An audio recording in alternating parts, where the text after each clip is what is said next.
बंदी छोड़ सतगुरु रामपाल जी परमेश्वर जी की जय हो।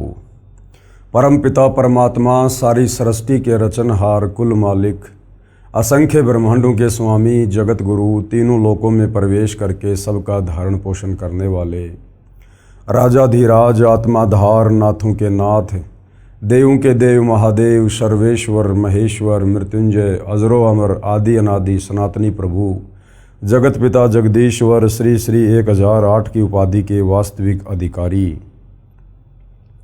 अकाल मूरत शब्द स्वरूपी राम वासुदेव सर्वगतम ब्रह्म परम पूज्य प्रथम पूज्य परम संत परम पुरुष परम धनी परम दयालु सत्य कबीर हक्का कबीर अल्लाहु कबीर अल्लाहु अकबर बाखबर अल्लाह ताला जगत के तारणहार जगत के मुक्तिदाता जगत के जगन्नाथ हारे के सहारे हिंदुओं के राम मुसलमानों के अल्लाह सिखों के वाहिगुरु ईसाइयों के मसीह दया के सागर दयानिधि करुणा के सागर करुणानिधि स्वयंभू परिभू संकट मोचन कष्ट हरण मंगल करण दुख भंजन अविगत कबीर निर्विकार निर्विषम परमात्मा अलय अलेख सतगुरु आदि अनादि सतगुरु असली मर्यादा पुरुषोत्तम असली राम असली कृष्ण असली घनश्याम असली मुरारी राजाओं के राजा महाराजाओं के महाराजा शहंशाहों के शहंशाह सम्राटों के सम्राट भगवानों के भगवान अल्लाहों के अल्लाह प्रभुओं के प्रभु मसीहाओं के मसीह सच्चे वाहिगुरु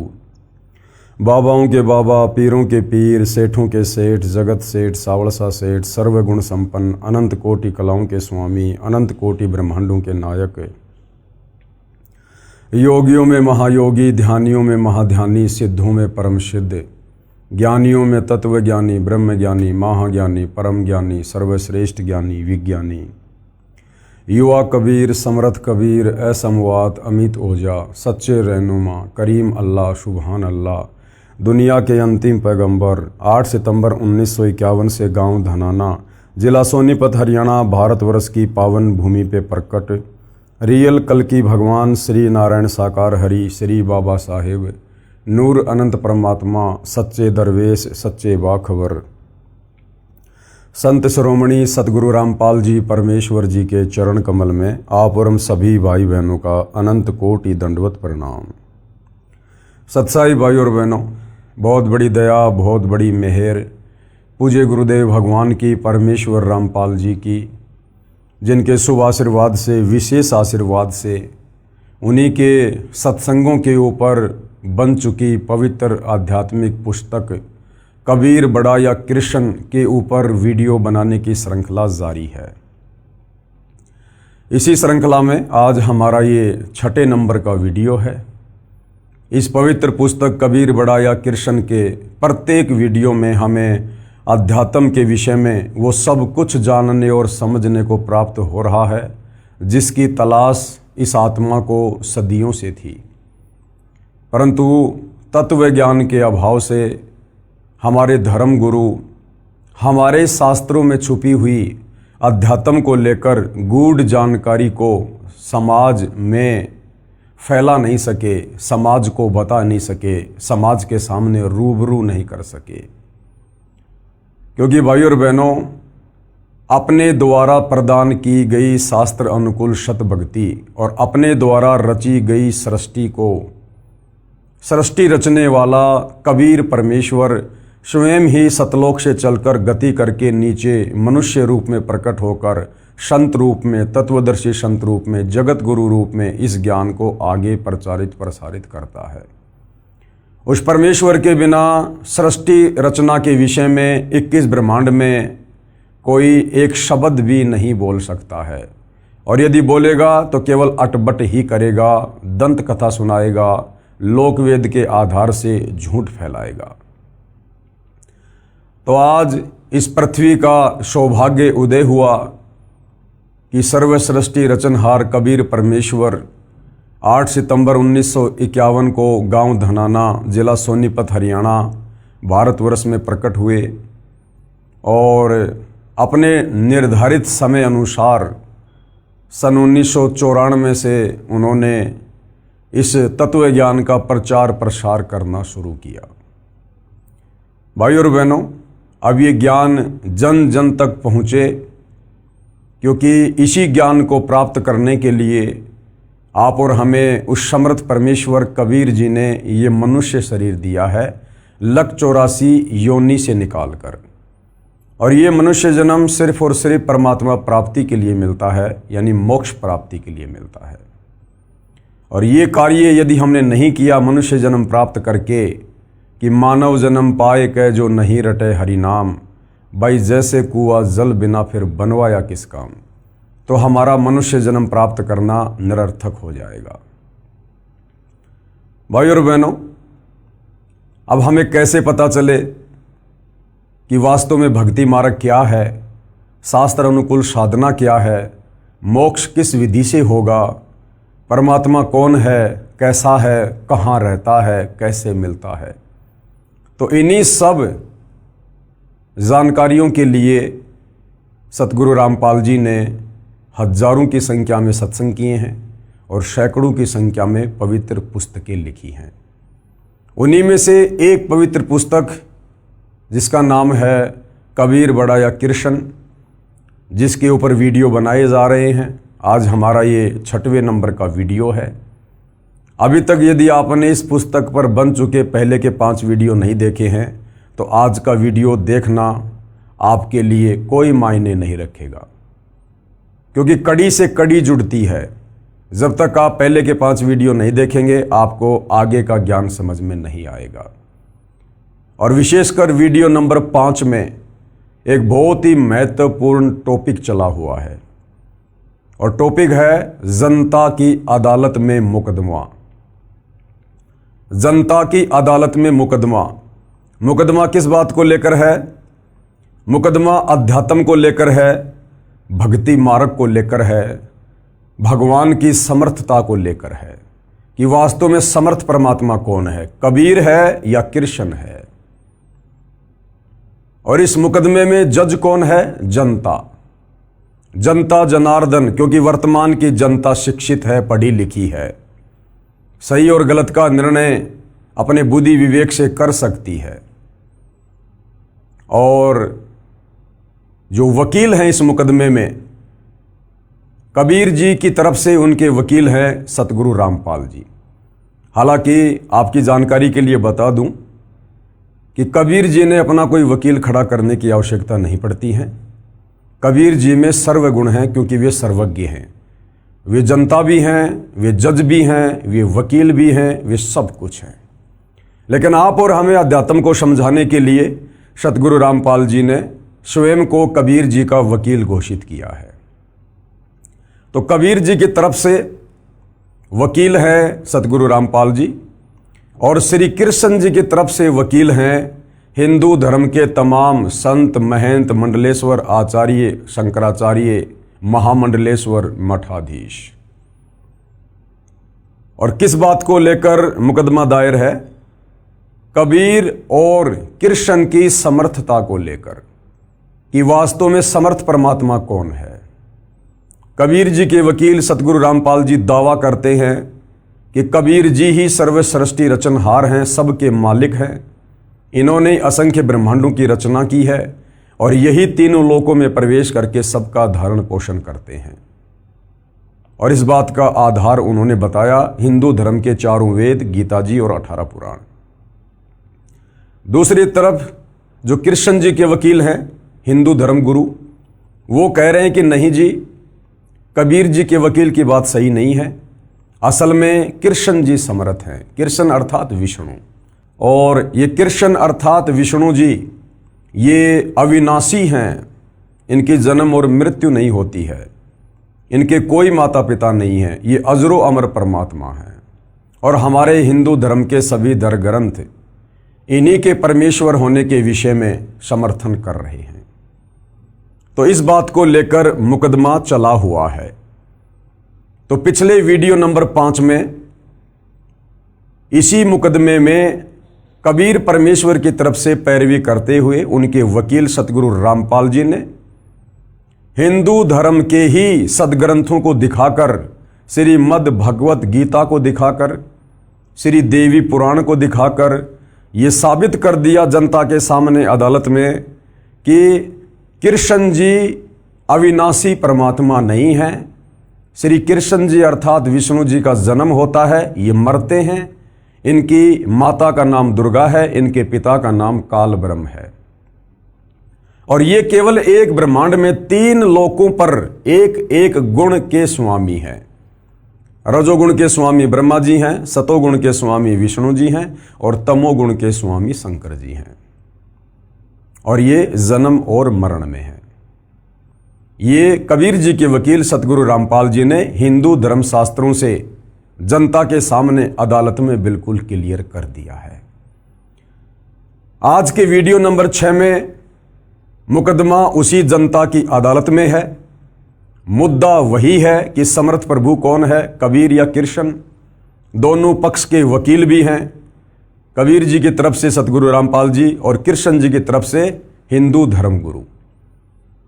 और आज जनता की अदालत में कबीर जी के वकील सतगुरु रामपाल जी ये साबित करने वाले हैं कि हमारे जो हिंदू धर्म ग्रंथ हैं, विशेषकर पवित्र गीता जी का जिन लोगों ने अनुवाद किया है, उन लोगों ने अनुवाद सही नहीं किया है। उन लोगों ने अर्थों के अनर्थ कर दिए हैं। और वो कौन कौन गुरुजन हैं, धर्मगुरु हैं, संत हैं, जिन्होंने अपने आप को परम विद्वान समझकर, संस्कृत के ज्ञाता समझकर गीता जी का अनुवाद किया और उस अनुवाद में बहुत सारी गलतियां की हैं। अब उन तमाम गलतियों को जनता के सामने अदालत में कबीर जी के वकील सतगुरु रामपाल जी ने पवित्र श्रीमद् भगवत गीता जी को दिखाकर क्लियर किया है, प्रमाणित किया है। तो अब हम चलते हैं पवित्र पुस्तक कबीर बढ़ाया कृष्ण के ऊपर। गीता अनुवादकों की अज्ञानता का प्रमाण। जिन गीता अनुवादकर्ताओं को हम बहुत बड़ा विद्वान पंडित मान रहे थे, शास्त्रों के ज्ञाता समझ रहे थे कि इन्होंने इन शास्त्रों का जो अनुवाद कर दिया वो बिल्कुल ओके है, फाइनल है। लेकिन भाइयों और बहनों, टीचर की गलती को टीचर ही बता सकता है, विद्यार्थी कभी नहीं बता सकता। तो धर्म गुरुओं की गलतियों को आप और हमारे जैसे श्रद्धालु नहीं पकड़ सकते, धर्म गुरु ही पकड़ सकता है। तो हिंदू धर्म के जितने भी धर्मगुरु हैं, ये भी अपने आप को धर्मगुरु कहते हैं। और सतगुरु रामपाल जी तो वास्तव में धर्मगुरु हैं। तो सतगुरु रामपाल जी ने क्या क्या गलतियां इन गीता अनुवादकों की प्रमाणित की हैं, देखिएगा। पेश है श्री कृष्ण जी के वकील साहिबानों की सरेआम अज्ञानता व शब्दों के अर्थों के अनर्थ का प्रमाण। क्योंकि जितने भी हिंदू धर्म के धर्मगुरु हैं, ये श्री कृष्ण अर्थात विष्णु जी के वकील हैं, अर्थात ये उन्हीं को भगवान बताते हैं, परमात्मा बताते हैं। तो इन लोगों ने जो जो गलतियां की हैं शास्त्रों का अनुवाद करते समय, वो अब सार्वजनिक की जा रही हैं कबीर जी के वकील सतगुरु रामपाल जी के द्वारा। देखिएगा, गीता अध्याय 18 श्लोक 66। गीता जी अध्याय 18 श्लोक 66 है। और इसके अंदर एक शब्द आता है व्रज। श्लोक है, सर्वे धर्मानाम परित्यज्य मम एकम शरणम व्रज अहम तवा सर्वे पापेभ्ये मोक्षयामि मा शुच।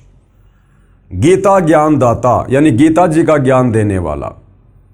हिंदू धर्म के श्रद्धालु अज्ञानता में श्री कृष्ण जी को गीता जी का ज्ञान दाता समझ रहे हैं, जबकि वास्तव में गीता का ज्ञान देने वाला प्रभु श्री कृष्ण नहीं, बल्कि श्री कृष्ण जी के शरीर में प्रवेश करके इनके पिता काल ब्रह्म ने गीता जी का ज्ञान दिया। और गीता अध्याय 18 श्लोक 66 में गीता ज्ञान दाता श्री अर्जुन को क्या कह रहा है कि अर्जुन सर्व धर्मानाम परित्यज्य माम, कि मेरे स्तर की जितनी भी भक्ति पूजा है वो तू मुझे समर्पित कर दे। और एकम शरणम व्रज, और जो मैंने तुझे वो एक परमात्मा बताया है, सर्वश्रेष्ठ परमात्मा बताया है, पुरुषोत्तम बताया है, एकम यानी अद्वितीय, जिसके बराबर और कोई दूसरा ना हो। एकम शरणम व्रज, उस एक अद्वितीय परमात्मा की शरण में चला जा अगर तुझे मोक्ष चाहिए तो। सर्वे धर्मानाम परित्यज्य माम एकम शरणम व्रज अहम तवा सर्वे पापे भी मोक्षयामी मां शुच। मैं तुझे सभी प्रकार के कर्म बंधनों से मुक्त कर दूंगा, तू चिंता मत कर। अब हमारे गीता अनुवादकों को तत्व ज्ञान नहीं था। ये श्री कृष्ण अर्थात विष्णु से ऊपर किसी को परमात्मा नहीं मानते थे।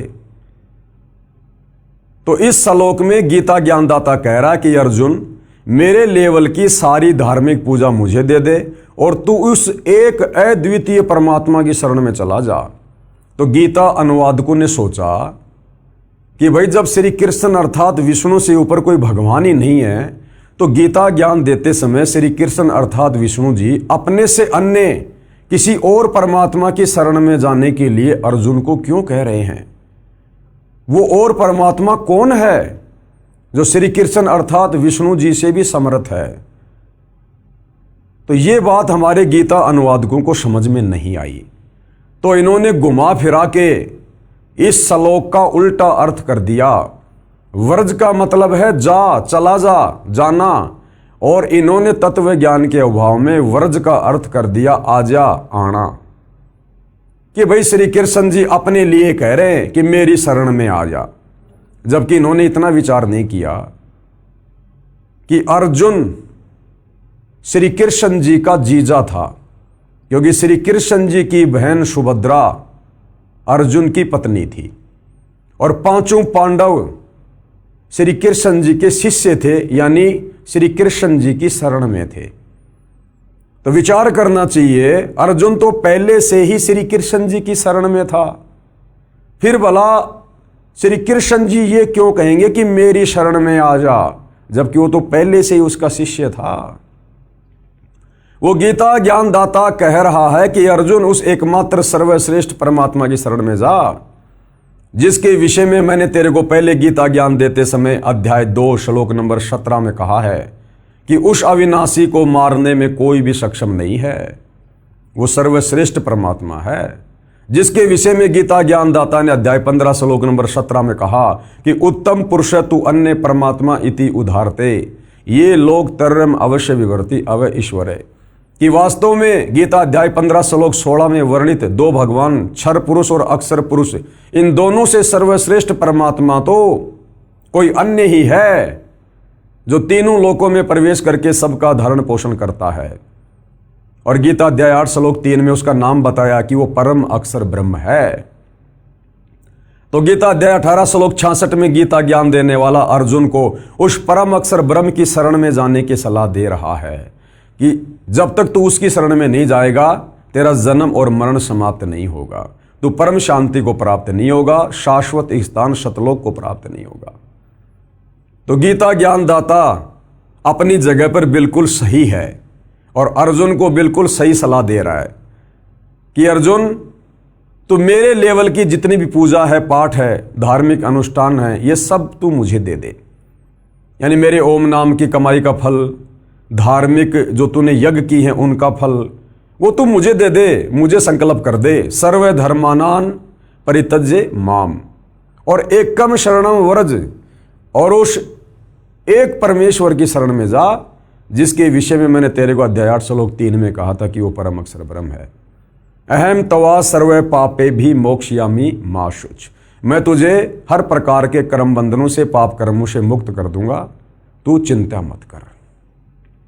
लेकिन गीता अनुवादकों की नासमझी के चलते आज तक बेचारा हिंदू समाज भी नहीं समझ पाया कि वास्तव में एक सर्वश्रेष्ठ परमात्मा क्यों है, क्योंकि हमारे गीता अनुवादकों ने तत्व ज्ञान के अभाव में घुमा फिरा के वर्ज शब्द के अर्थ का अनर्थ करके, उल्टा अर्थ करके, जाना को आना लिखकर और श्री कृष्ण जी के सर पे टोपी पहना दी।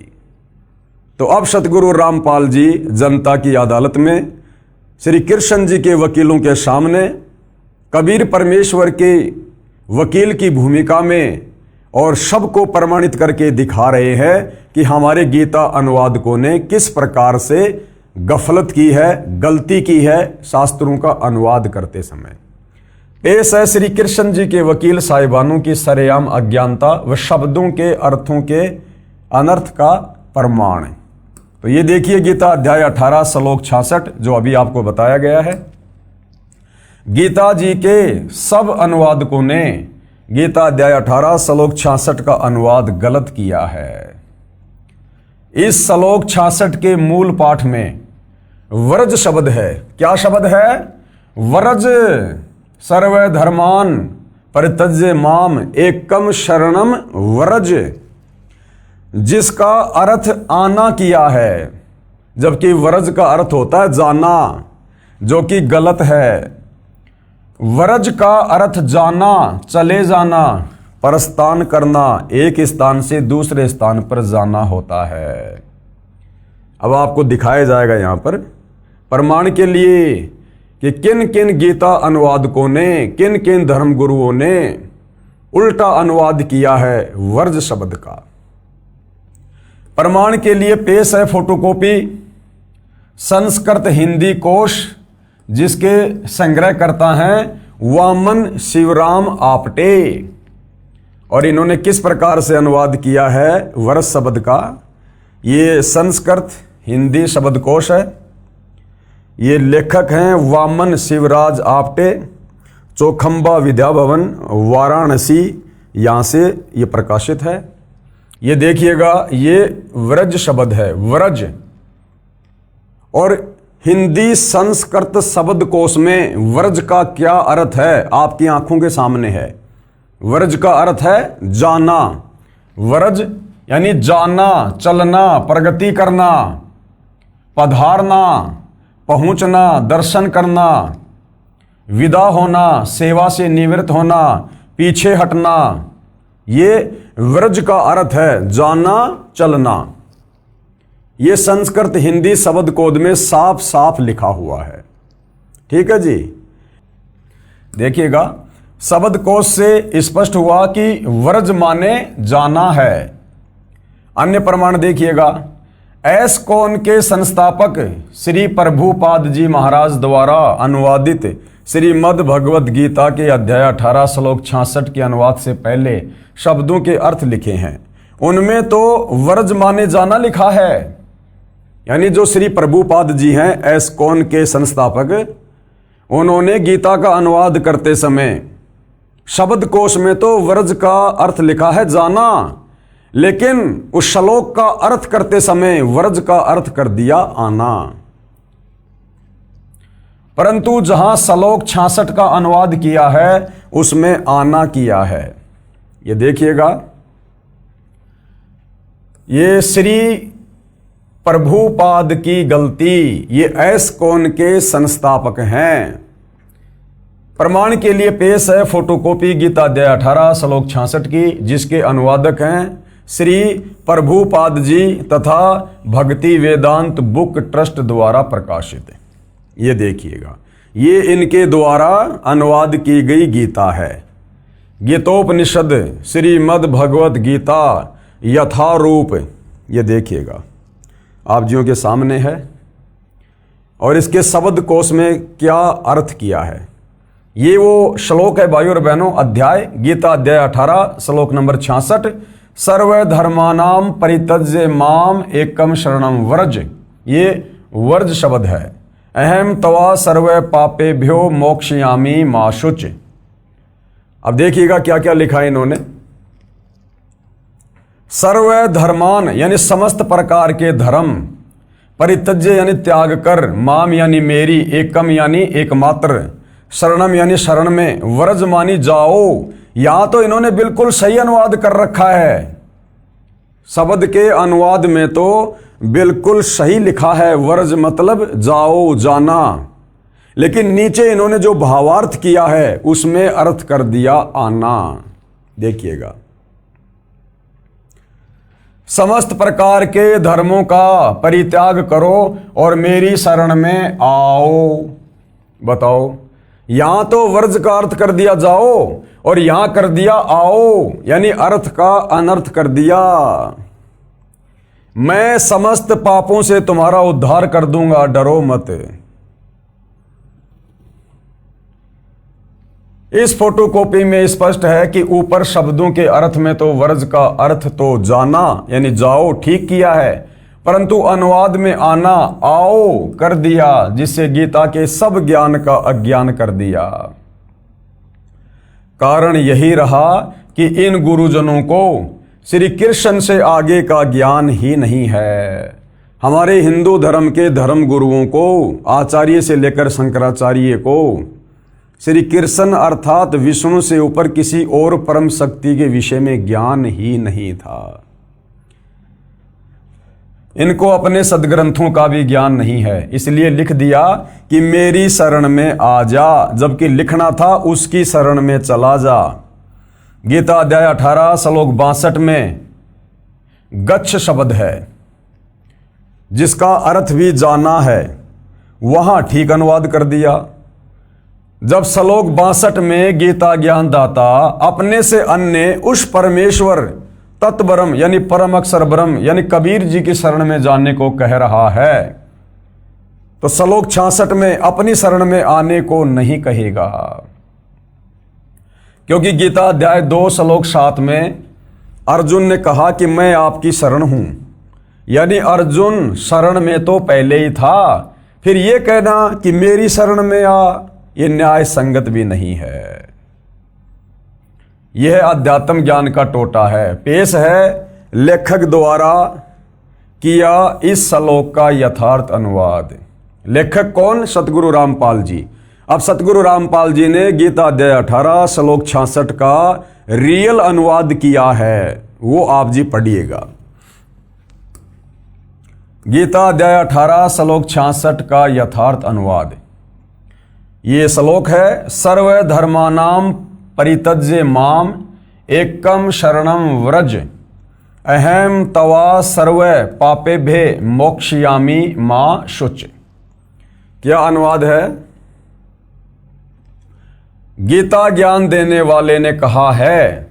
अब गीता ज्ञान देने वाला हिंदू धर्म के श्रद्धालु और धर्म गुरुओं के अनुसार श्री कृष्ण उर्फ विष्णु, और रियल में ये ब्रह्म है, ये काल है। तो ये क्या कह रहा है गीता का ज्ञान देते समय?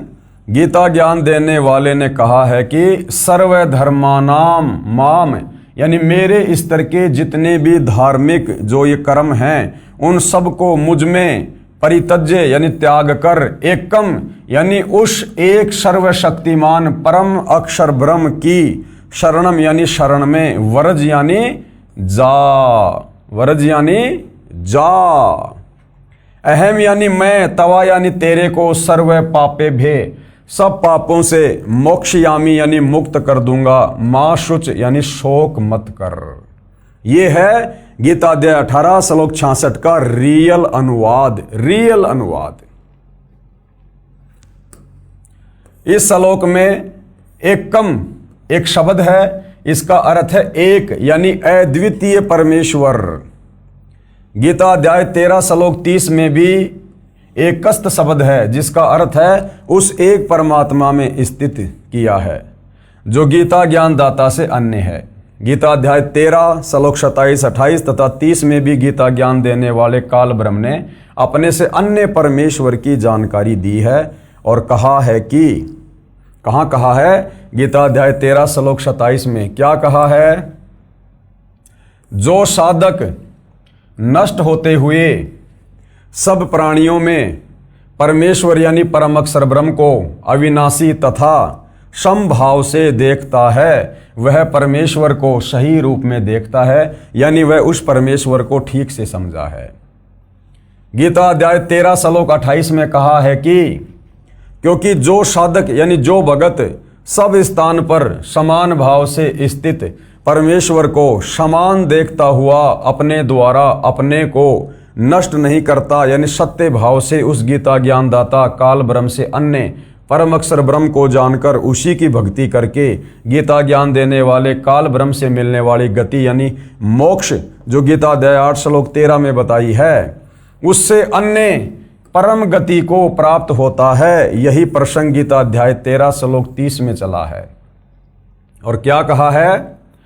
यदा यानी जिस समय साधक प्राणियों के पृथक पृथक भाव को उस अद्वितीय एक परमात्मा से ही सब प्राणियों का विस्तार यानी उत्पत्ति होना देखता है यानी जानता है, उस समय उस परमेश्वर को पूजकर उसी को प्राप्त हो जाता है।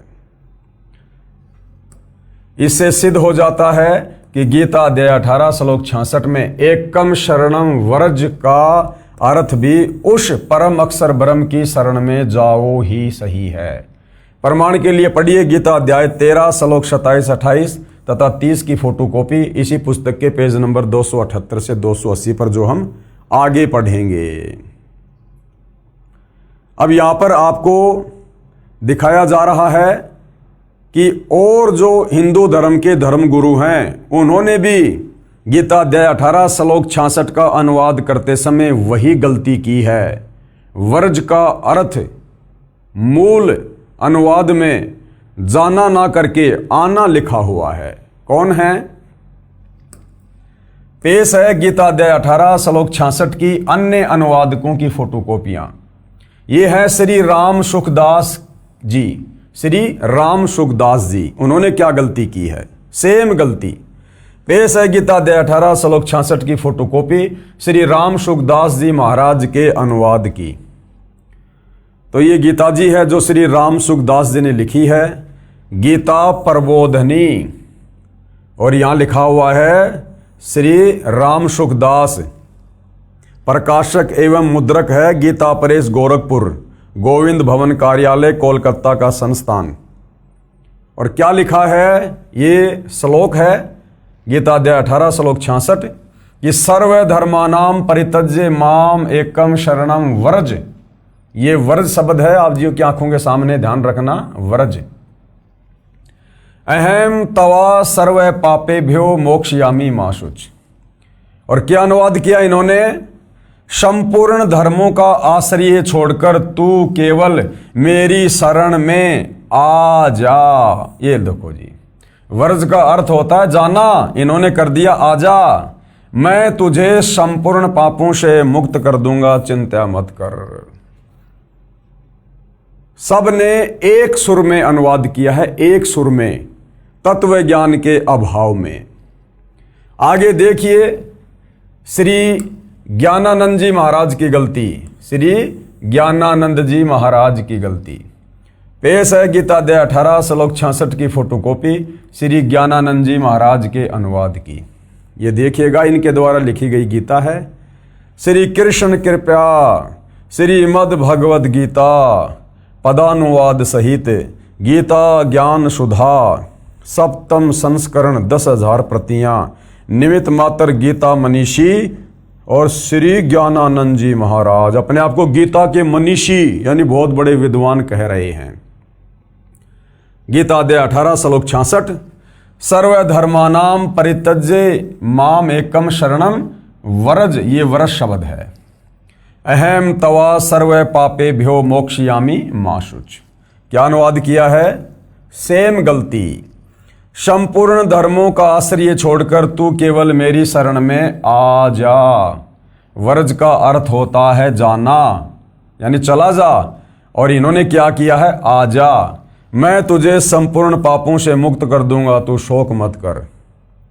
आरोपित धर्म छोड़कर तू ये सब आ, एक मेरी ही शरण ले, अब तुझे पापों से मुक्त कर दूंगा, मैं चिंता न कर तू किसी भी तरह। यानी गीता अनुवाद करते समय हमारे धर्म गुरुओं ने गलतियों पे गलतियां कर रखी है, गलतियों पे गलतियां। उसके बाद देखिएगा श्री सुधांशु जी महाराज की गलती। पेश है गीता अध्याय 18 श्लोक 66 की फोटोकॉपी श्री सुधांशु जी महाराज के अनुवाद की। ये श्री सुधांशु जी ने लिखी है, श्रीमद् भगवत गीता गीतामृत प्रवचन परम पूज्य श्री सुधांशु जी महाराज। ये देखिएगा, प्रकाशक हैं विश्व जागृति मिशन, आनंद धाम आश्रम नांगलोई, नजफगढ़ रोड, बक्करवाला मार्ग दिल्ली। संपादक हैं डॉक्टर आशा किरण। और ये गीता अध्याय 18 श्लोक 66 सर्वधर्मानाम परित्यज्य माम एकम शरणम व्रज। ये व्रज शब्द है। अहम तवा सर्व पापेभ्यो मोक्षयामी माशुच। और क्या अनुवाद किया है? वो ही सेम गलती। सभी धर्मों को छोड़कर तू केवल मेरी शरण में आ जा, मेरी शरण में आ जा। जबकि लिखना था उसकी शरण में चला जा, मैं तुझे सभी पापों से मुक्त कर दूंगा, चिंता मत कर। आगे देखिए भाइयों और बहनों, श्री आसाराम जी महाराज की गलती। पेश है गीता अध्याय 18 श्लोक 66 की फोटोकॉपी श्री आसाराम जी महाराज के अनुवाद की। यानी जनता की अदालत में कबीर जी के वकील सतगुरु रामपाल जी की तरफ से और जितने भी हमारे ये धर्म गुरु हैं, इनकी विद्वता का आईना दिखाया जा रहा है। सारे के सारे भेड़ चाल में चल रहे हैं, सारे के सारे भेड़ चाल में। श्री कृष्ण जी से ऊपर ये जान ही नहीं पाए कि कोई सुप्रीम गॉड भी है, कोई सुप्रीम परमात्मा भी है। और सब ने रटा रटाया भेड़ चाल चलते हुए एक ही अनुवाद किया है, एक दूसरे के अनुवाद को कॉपी करके, और भगत समाज का बट्ठा बैठा दिया, परमात्मा तक नहीं पहुंचने दिया। तो श्री आसाराम जी ने क्या अनुवाद किया है? श्रीमद् भगवत गीता मातम्य श्लोक अनुवाद, महिला उत्थान ट्रस्ट, संत श्री आसाराम जी आश्रम, संत श्री आसाराम जी बापू आश्रम मार्ग, अहमदाबाद। और ये श्लोक है गीता अध्याय 18 श्लोक 66, सर्वधर्मानाम परित्यज्य माम एकम शरणम व्रज, अहम तवा सर्व पापेभ्यो मोक्षयामि मा शुच। यानी सब ने एक दूसरे की कॉपी कर रखी है, जो का त्यों कॉपी पेस्ट कर दिया और जनता में पेश कर दिया। और क्या लिखा है इन्होंने? संपूर्ण धर्मों को अर्थात संपूर्ण कर्तव्य कर्मों को मुझ में त्याग कर तू केवल एक मुझ सर्वशक्तिमान सर्वाधार परमेश्वर की शरण में ही आ जा। अरे वो तो पहले से ही श्री कृष्ण जी की शरण में था, बार बार क्या शरण में आएगा? व्रज का अर्थ करना था जा, और अर्थ कर दिया आजा। मैं तुझे संपूर्ण पापों से मुक्त कर दूंगा, तू शोक मत कर। आगे देखिएगा, हिंदू धर्म के महान धर्म गुरुओं के द्वारा जो गीता जी का अनुवाद किया गया है, उसकी झलक यहां पर जनता को दिखाई जा रही है। ये देखिए, श्री अड़गड़ानंद जी महाराज की गलती। इनके तो नाम से ही स्वयं सिद्ध है कि ये तो गड़बड़ करेंगे, जब नाम ही श्री अड़गड़ानंद जी महाराज है। पेश है गीता अध्याय 18 श्लोक 66 की फोटोकॉपी श्री अड़गड़ानंद जी महाराज के अनुवाद की। श्री अड़गड़ानंद महाराज जी क्या कर रहे हैं? श्रीमद् भगवद गीता यथार्थ गीता मानव धर्म शास्त्र परम पूज्य श्री परमहंस महाराज का कृपया प्रसाद, स्वामी श्री अड़गड़ानंद जी महाराज, श्री परमहंस धाम, ग्राम पत्रालय, सक्तेशगढ़ जिला, मिर्जापुर, भारत। और कहाँ से प्रकाशक है? श्री परमहंस स्वामी अड़गड़ानंद जी आश्रम ट्रस्ट, न्यू अपोलो स्टेट, गाला नंबर 5, और ये मोगरा लेन, रेलवे सबवे, अंधेरी, पूर्व, बंबई। और ये श्लोक आप जियों के सामने है, गीता अध्याय 18 श्लोक 66, सर्वधर्मान परित्यज्य माम एकम शरणम व्रज, अहम तवा सर्व पापेभ्यो मोक्षयामि मा शुच। और क्या अनुवाद किया इन्होंने? वही अनुवाद, संपूर्ण धर्मों को त्याग कर, अर्थात मैं ब्राह्मण श्रेणी का करता हूं या शूद्र श्रेणी का क्षत्रिय हूं अर्थात वैश्य, इसके विचार को त्याग कर केवल एक मेरी अनन्य शरण को प्राप्त हो, यानी मेरी शरण में आ जा, मेरी शरण को प्राप्त कर ले, मैं तुझे संपूर्ण पापों से मुक्त कर दूंगा, तू शोक मत कर। इसने और ही अड़ंगा अड़ा दिया बीच में अड़गड़ानंद जी ने, मैं ब्राह्मण हूं अर्थात शूद्र हूं अर्थात क्षत्रिय हूं अर्थात वैश्य हूं, फालतू की बातें। आगे देखिए, हंसादेश पंथ वालों की गलती। हंसादेश में 2 भाई हैं, श्री सतपाल जी महाराज और श्री प्रेम रावत उर्फ बाल योगेश्वर जी। इन्होंने भी वही गलती की, वही भेड़ चाल। ये देखिएगा, हंसादेश पंथ वालों की गलती। पेश है हंसादेश वाले पंथ श्री सतपाल जी महाराज व श्री प्रेम रावत जी महाराज के आश्रम से अनुवादित गीता अध्याय 18 श्लोक 66 की फोटोकॉपी। श्रीमद् भगवद गीता भाव प्रबोधनी भाषा टीका सहित। अनुवादक हैं ब्रह्मलीन महात्मा सत्यानंद और सर्वज्ञानंद आदि। संपादक हंसादेश, प्रकाशक मानव उत्थान सेवा समिति, पंजाब विभाग, नई दिल्ली। ये गीता अध्याय 18 श्लोक 66, सर्वधर्मान परित्यज्य माम एकम शरणम व्रज, अहम तवा सर्व पापे भ्यो मोक्षयामी मा शुच। और क्या अनुवाद किया है इन महापुरुषों ने? सर्व धर्मों के कर्मों को छोड़कर तू केवल मेरी ही शरण में आ जा, मेरी शरण में आ, मेरी शरणागत रूप धर्म में लग, मैं तुझे संपूर्ण पापों से मुक्त कर दूंगा। लिखना था जा, चला जा उस परमेश्वर की शरण में अगर मुक्त होना है तो, और लिख दिया इन्होंने अनुवादकों ने कि तू आ जा मेरी शरण में, आ जा, जन्म मरण में पड़ा रहे यहीं पे। विशेष उपरोक्त प्रमाणों से स्पष्ट है कि मेरे यानी लेखक के यानी सतगुरु रामपाल जी के अतिरिक्त किसी को भी गीता का ज्ञान नहीं है, 101% नहीं है। सबने शब्द के अर्थों का अनर्थ करके ज्ञान का अज्ञान बनाकर जनता को भ्रमित कर रखा है। उपरोक्त श्लोकों से प्रमाणित हुआ कि गीता ज्ञान देने वाले से अन्य परमेश्वर है, जो सृष्टि की उत्पत्ति करता व धारण पोषण करता परम शांति प्रदान करने वाला परमेश्वर है।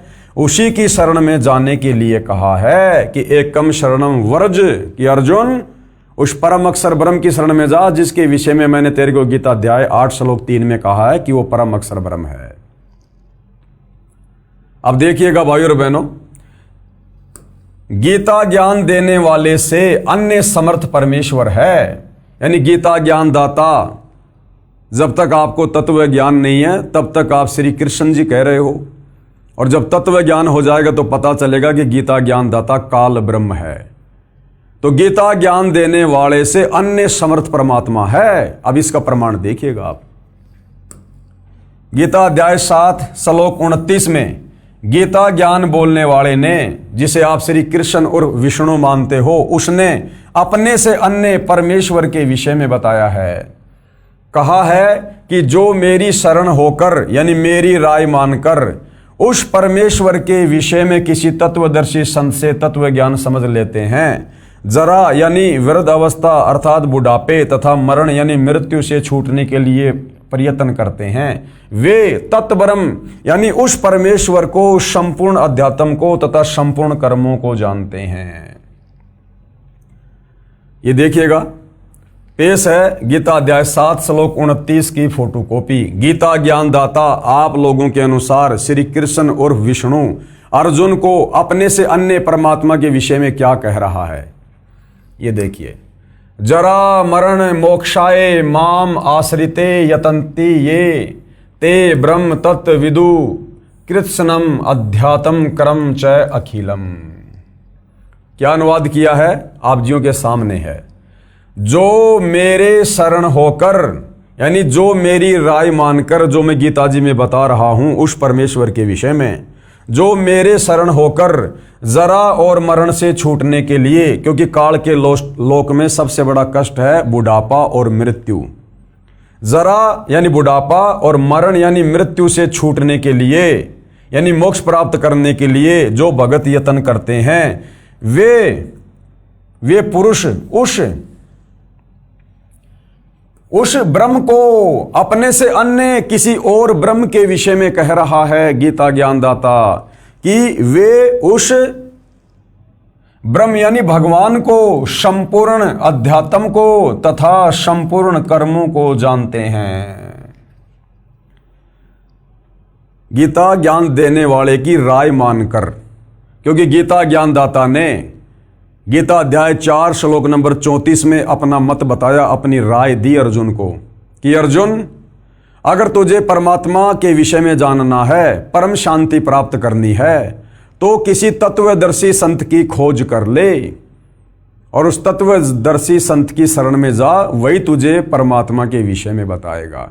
तो यहाँ गीता अध्याय 7 श्लोक 29 में गीता ज्ञानदाता कह रहा है कि जो मेरी बात मानकर, मेरी राय मानकर, जो मैंने गीता ज्ञान देते समय कही है, और जो उस तत्व ब्रह्म की खोज में चले जाते हैं, उसकी शरण में चले जाते हैं, वो मुक्त हो जाते हैं, वो सब कर्मों को जानते हैं। फिर वो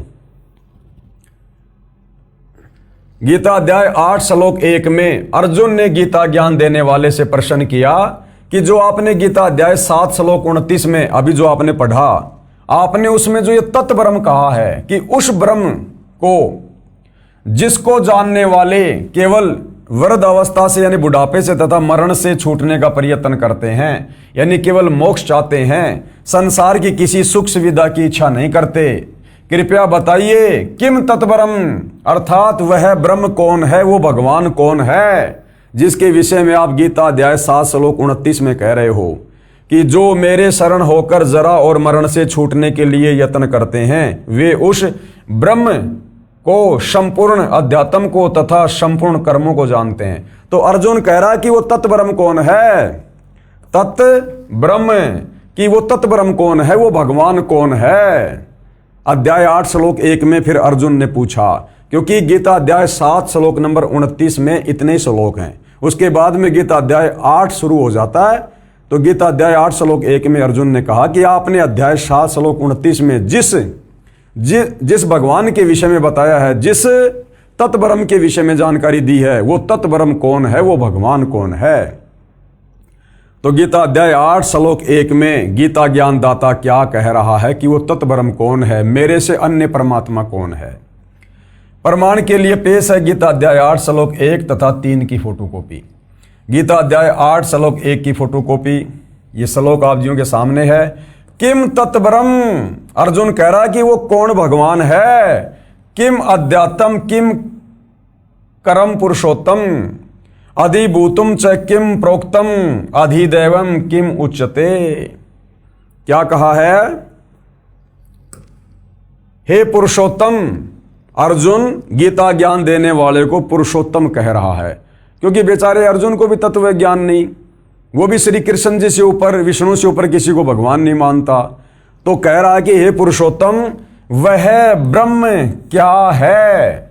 अगर गीता ज्ञान देने वाला ही पुरुषोत्तम होता, पुरुषोत्तम का मतलब होता है सर्वश्रेष्ठ परमात्मा, तो भला फिर अपने से अन्य किसी और भगवान की जानकारी क्यों दे रहा है, अपने से अन्य किसी और परमात्मा की शरण में जाने की सलाह अर्जुन को क्यों दे रहा है, अगर ये खुद ही गीता ज्ञान देने वाला पुरुषोत्तम होता तो ये तो अर्जुन कह रहा है। अब अर्जुन जो मर्जी कह सकता है। तो अर्जुन कह रहा कि हे पुरुषोत्तम, यानी हे गीता का ज्ञान देने वाले भगवान, वह ब्रह्म यानी भगवान क्या है, अध्यात्म क्या है, कर्म क्या है, अधिभूत नाम से क्या कहा गया है, और अधिदैव किसको कहते हैं। तो कह रहा कि वो ब्रह्म कौन है, वो भगवान कौन है, जिसके विषय में आप कह रहे हो। तो इसका जवाब गीता ज्ञानदाता ने गीता अध्याय 8 श्लोक नंबर 3 में दिया है। और क्या कहा है, वो कौन है, अक्षरम ब्रह्म परमम, परम अक्षर ब्रह्म है वो। स्वभाव अध्यात्म उच्चते, भूत भावोद्कर विसर्ग कर्म सज्ञिते। इस प्रकार अर्जुन के प्रश्न करने पर श्री भगवान बोले, अर्जुन कौन है वो, परम अक्षर ब्रह्म है, जिसकी शरण में जाने के लिए मैं तुझे सलाह दे रहा हूं अर्जुन। वो कौन है, वो परम अक्षर ब्रह्म है, वो कबीर देव है, सारी सृष्टि का मालिक है। परम अक्षर ब्रह्म है, अपना स्वरूप अर्थात जीवात्मा अर्थात नाम से कहा जाता है, तथा भूतों के भाव को उत्पन्न करने वाला जो त्याग है वह कर्म नाम से कहा गया है। तो गीता ज्ञानदाता अपने से अन्य उस परम अक्षर ब्रह्म की शरण में जाने को कह रहा है। इसलिए गीता अध्याय 18 श्लोक 66 में जो वर्ज का जो अर्थ बनता है वो होता है जाना। जब इतने सारे श्लोकों में अपने से अन्य किसी और भगवान की शरण में जाने को कह रहा है, तो अध्याय 18 श्लोक 66 में अपनी शरण में आने को क्यों कहेगा। ये तो कॉमन सेंस की बात है। लेकिन हमारे नादान धर्म गुरु तत्व ज्ञान के अभाव में श्री कृष्ण अर्थात विष्णु से ऊपर किसी और को परमात्मा नहीं मानते थे।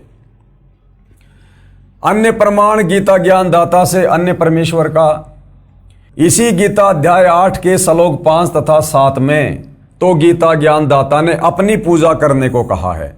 ध्यान देना, गीता अध्याय 8 श्लोक 5 और 7 में तो गीता ज्ञान देने वाले श्री कृष्ण और विष्णु ने यानी ब्रह्म ने अपनी भक्ति पूजा साधना करने के लिए कहा है। गीता अध्याय 8 के श्लोक 5 तथा 7 में गीता ज्ञानदाता ने अपनी पूजा करने को कहा है कि हे अर्जुन, यदि तू मेरी भक्ति करेगा तो निसंदेह मेरे को ही प्राप्त होगा। बिल्कुल सही बात है। इसलिए युद्ध भी कर और मेरा सुमरण भी कर, मुझे ही प्राप्त होगा। फिर इसी गीता अध्याय 8 के श्लोक नंबर 8, 9 तथा 10 में अपने से अन्य उस तत्व ब्रह्म की शरण में जाने के लिए कह रहा है। अध्याय 8 के श्लोक नंबर 8, 9 तथा 10 में अपने से अन्य तत्व ब्रह्म यानी परम अक्षर ब्रह्म, परम दिव्य पुरुष यानी परमेश्वर के विषय में बताया है और कहा है कि जो साधक यानी जो भगत उस परमेश्वर अर्थात परम अक्षर ब्रह्म की भक्ति करता है तो उसी को प्राप्त होता है। तो गीता अध्याय 18 श्लोक 66 में गीता ज्ञानदाता ये कहकर कि सर्वधर्मान परित्यज्य माम और एकम शरणम व्रज, वो जिस अद्वितीय परमात्मा की शरण में जाने को कह रहा है वो परम अक्षर ब्रह्म है, कबीर देव है। पेश है गीता अध्याय 8 के श्लोक 5 व 7 की फोटोकॉपी, जिसमें गीता ज्ञान देने वाले ने अपनी भक्ति करने के लिए कहा है। गीता अध्याय 8 श्लोक 5 की फोटोकॉपी आप जियों के सामने है, देख सकते हैं। ये लिखा हुआ है, अंत काले च माम एवं शरणम मुक्त्वा कलेवरम ये प्रियाति स मध्यावम याति न अस्ति अत्र संशय। क्या अनुवाद किया है?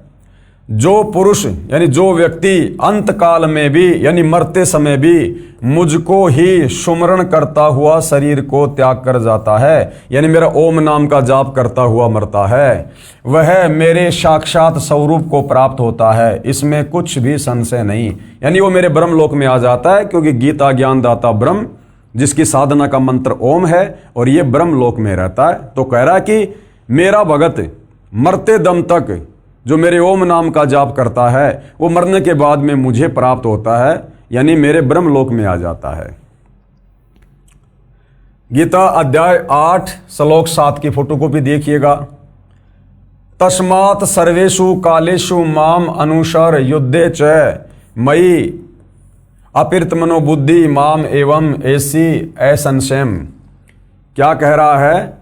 इसलिए हे अर्जुन, तू सब समय में निरंतर मेरा सुमरण कर और युद्ध भी कर। इस प्रकार मुझ में अर्पण किए हुए मन बुद्धि युक्त होकर तू निसंदेह मुझको ही प्राप्त होगा। यानी मेरी भक्ति करेगा तो अर्जुन तू मेरे को प्राप्त होगा। और अब क्या कह रहा है?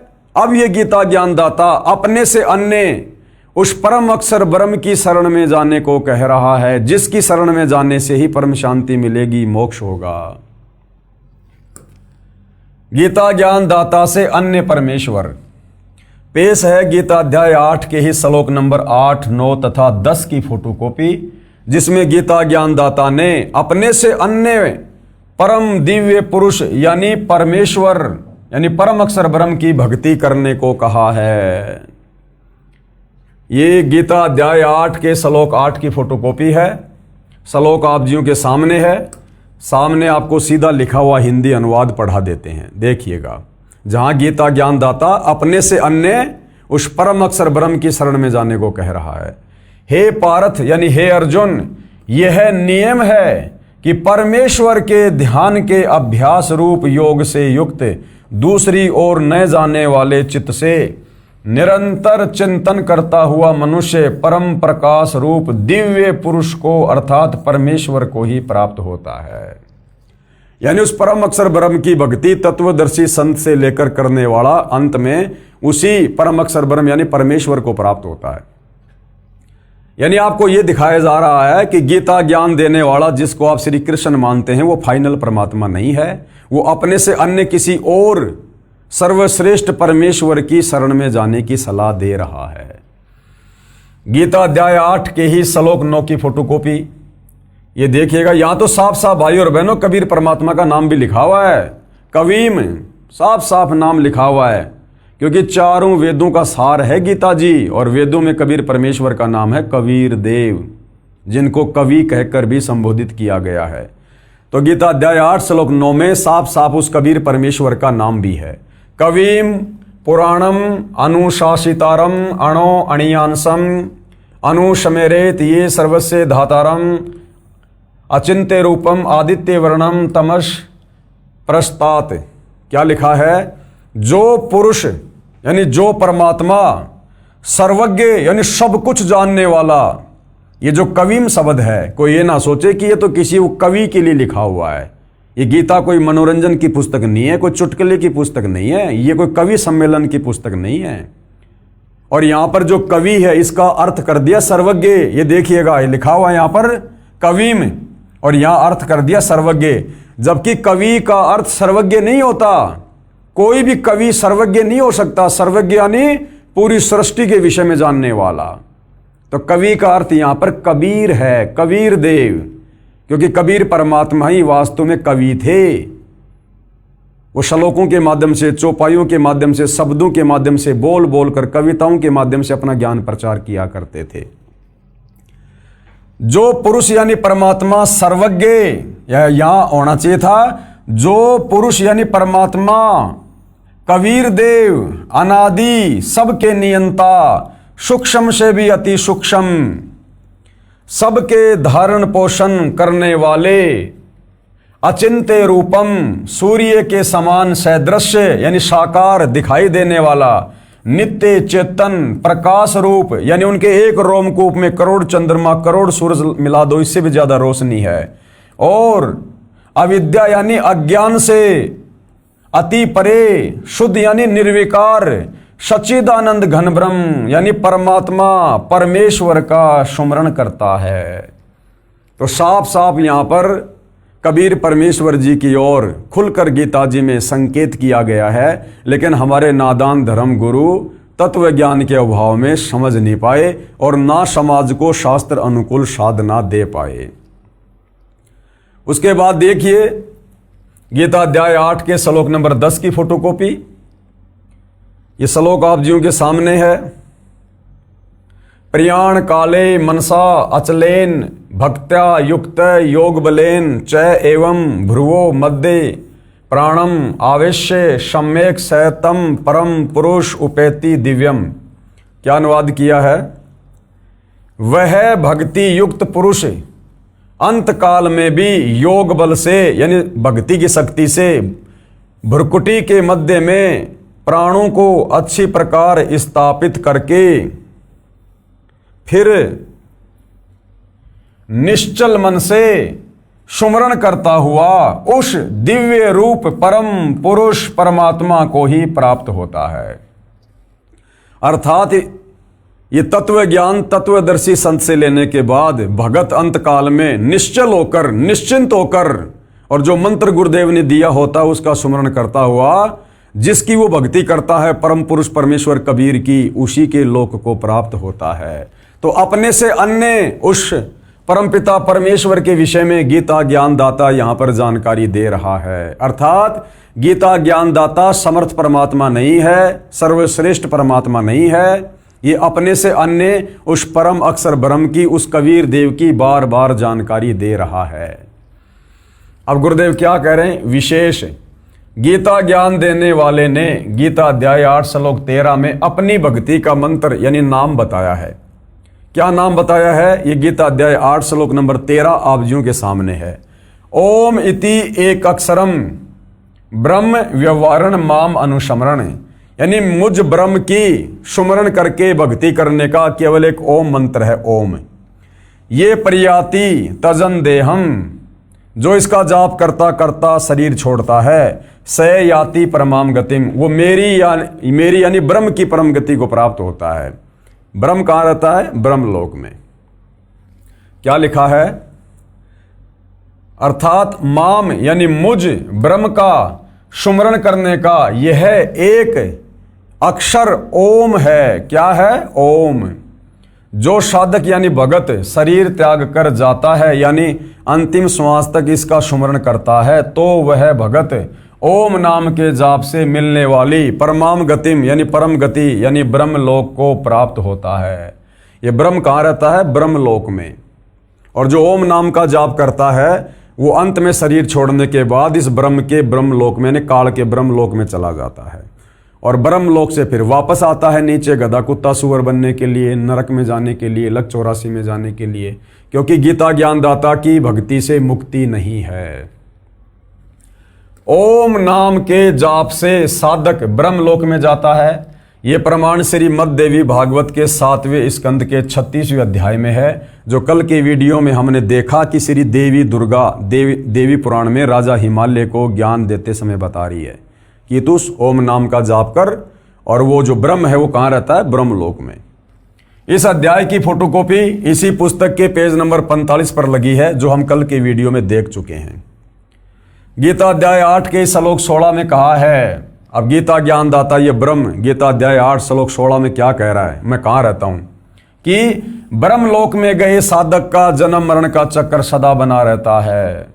ब्रह्मलोक में गए भगत भी पुनरावर्ती में है। पुनरावर्ती का मतलब है जहां जाने के बाद वापस लौट कर आना होता है। तो इस ब्रह्म की ओम नाम की भक्ति करने वाले भगत अंत में कहां जाएंगे? इसके ब्रह्मलोक में। और गीता अध्याय 8 श्लोक 16 में क्या कह रहा है कि ब्रह्मलोक पर्यंत सर्वलोक पुनरावर्ती में है, यानी ब्रह्मलोक में गया हुआ साधक भी वापस अपना कर्म भोग के नीचे आएगा, गधा कुत्ता बनेगा, जन्म मरण में रहेगा, नरक में जाएगा।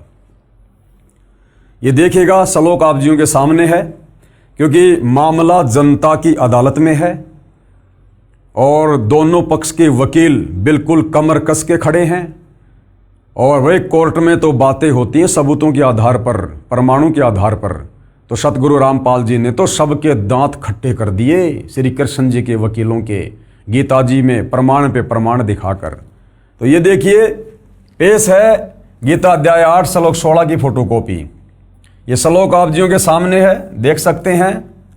आब्रहम भुवनाथ पुनरावर्ती अर्जुन माम उपेते तू कौनते पुनर्जन्म न विद्यते।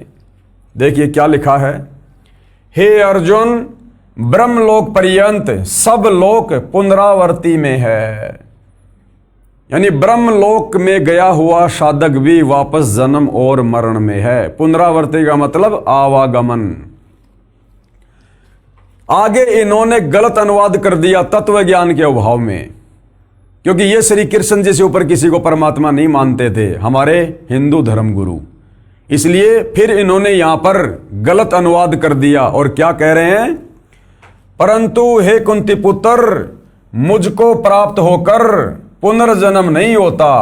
अरे यहां तो साफ साफ कह रहा कि हे अर्जुन ब्रह्मलोक पर्यंत सब लोग पुनरावर्ती में है, यानी मेरे को प्राप्त करके, मेरे को प्राप्त करने का मतलब है मेरा ब्रह्मलोक है, और ब्रह्मलोक में गया हुआ व्यक्ति भी पुनरावर्ती यानी आवागमन में है, जन्म मरण में है। फिर नीचे ये बात क्यों कहेगा, परंतु हे कुंती पुत्र मुझको प्राप्त होकर पुनर्जन्म नहीं होता? यहां पर यह गलत अनुवाद कर दिया। अब इसका यथार्थ अनुवाद सतगुरु रामपाल जी ने किया है। तो यहां पर कोर्ट में सतगुरु रामपाल जी यानी कबीर जी के वकील जनता का ध्यान आकर्षित करते हुए क्या कह रहे हैं? कृपया अदालत नोट करे, इस श्लोक के अनुवाद में गलती है, इस श्लोक के अनुवाद में गलती है यहां से कि परंतु हे कुंती पुत्र मुझको प्राप्त होकर पुनर्जन्म नहीं होता। जबकि ये गीता ज्ञानदाता आपने पहले देखा, गीता अध्याय 2 श्लोक 12, गीता अध्याय 10 श्लोक 2, गीता अध्याय 4 श्लोक 5 और 9 में खुद कह रहा कि अर्जुन तेरे और मेरे जन्म और मरण होते हैं, तू नहीं जानता मैं जानता हूं। तो यहां ये कैसे कह सकता है कि मुझको प्राप्त होकर पुनर्जन्म नहीं होता, जबकि ये खुद बार बार जन्म लेता है? अरे जब ये खुद बार बार जन्म और मरण में है तो अपने भगत का जन्म मरण कैसे समाप्त कर देगा? तो सतगुरु रामपाल जी यानी कबीर जी के वकील ने यहां पर जनता का ध्यान आकर्षित किया है कोर्ट में, और क्या कह रहे हैं?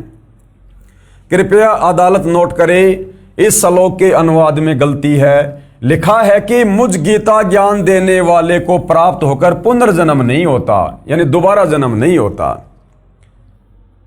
गीता ज्ञान देने वाले ने गीता अध्याय 4 श्लोक 5 में, गीता अध्याय 2 श्लोक 12 तथा गीता अध्याय 10 श्लोक 2 में स्पष्ट किया है कि मेरे अनेकों जन्म हो चुके हैं और आगे भी होते रहेंगे।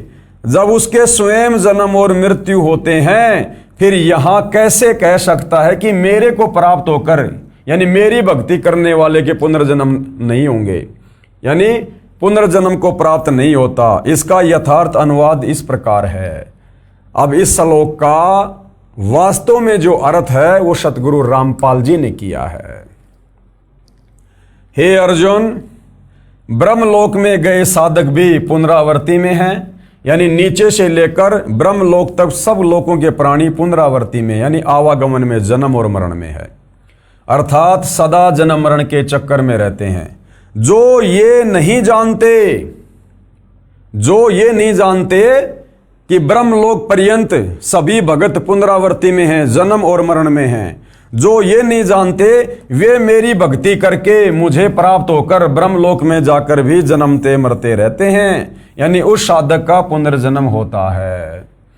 गीता ज्ञानदाता कहता है कि जो मेरे विषय में पूरी तरह से तत्व ज्ञान से नहीं जानते हैं कि मैं भी जन्मता और मरता हूं और मेरे ब्रह्मलोक में गया हुआ भगत भी पुनरावृत्ति में है, जन्म मरण में है, जो ये नहीं जानते हैं वो मेरी भक्ति करते हैं और वो मेरी भक्ति करके बार बार जन्म और मरण में रहते हैं।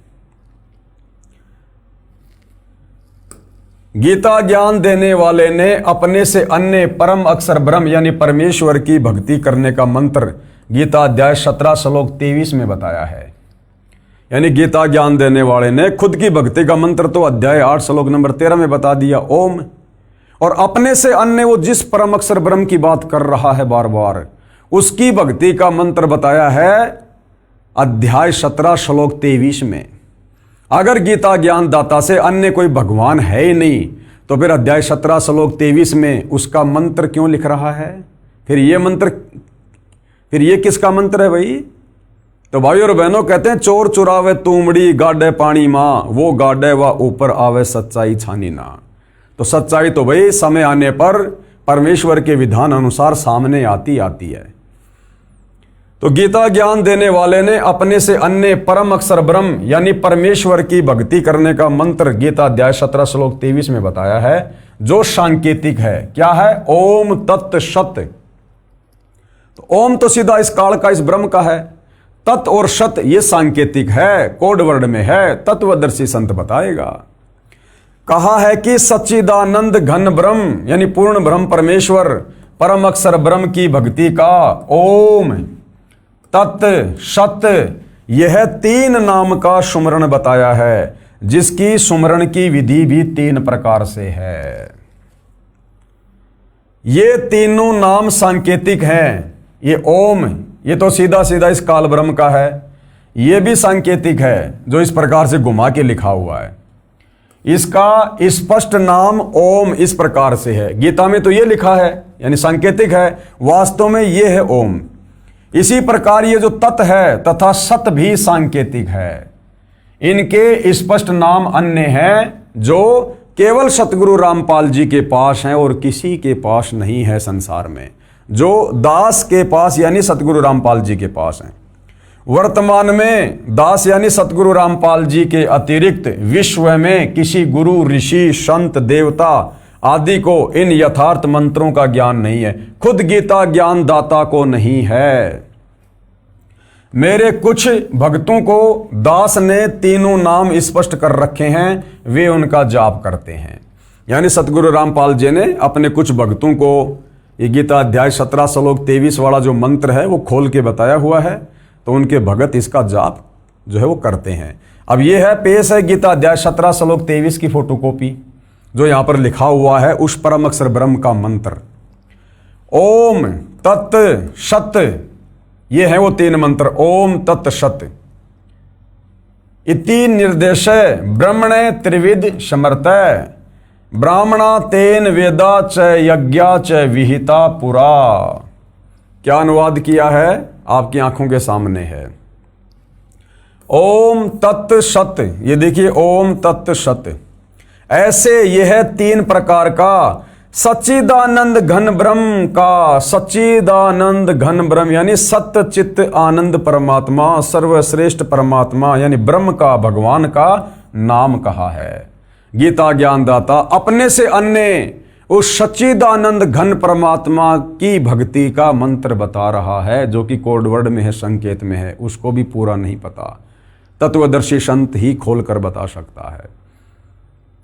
तो जनता की अदालत में सतगुरु रामपाल जी ने बार बार गीता जी को दिखाकर यह प्रमाणित कर दिया कि गीता ज्ञान दाता सुप्रीम गॉड नहीं है, श्री कृष्ण अर्थात विष्णु कंप्लीट गॉड नहीं है, क्योंकि गीता का ज्ञान देते समय श्री कृष्ण उर्फ विष्णु अर्थात ये ब्रह्म, ये बार बार अपने से अन्य किसी और परमात्मा के होने के विषय में बता रहा है और बाकायदा उसकी भक्ति का मंत्र भी बता रहा है संकेत में कि भैया मुझे केवल इतना ही पता है, बाकी खुलकर तो तत्वदर्शी संत ही बताएगा। अर्थात श्री कृष्ण उर्फ विष्णु की भक्ति करने से मोक्ष नहीं है, मुक्ति नहीं है, जन्म मरण समाप्त नहीं है, क्योंकि ये खुद जन्म और मरण में है। ओम तत्सत यह है 3 प्रकार का सच्चिदानंद घन ब्रह्म का नाम कहा है। उसी से सृष्टि के आदि काल में, यानी सृष्टि की शुरुआत में, यानी इस काल की सृष्टि की शुरुआत में, यानी सतयुग की शुरुआत में जो ब्राह्मण यानी जो विद्वान लोग होते थे वो इन्हीं 3 मंत्रों का जाप किया करते थे। उसी से सृष्टि के आदि काल में ब्राह्मण और वेद तथा यज्ञादि रचे गए।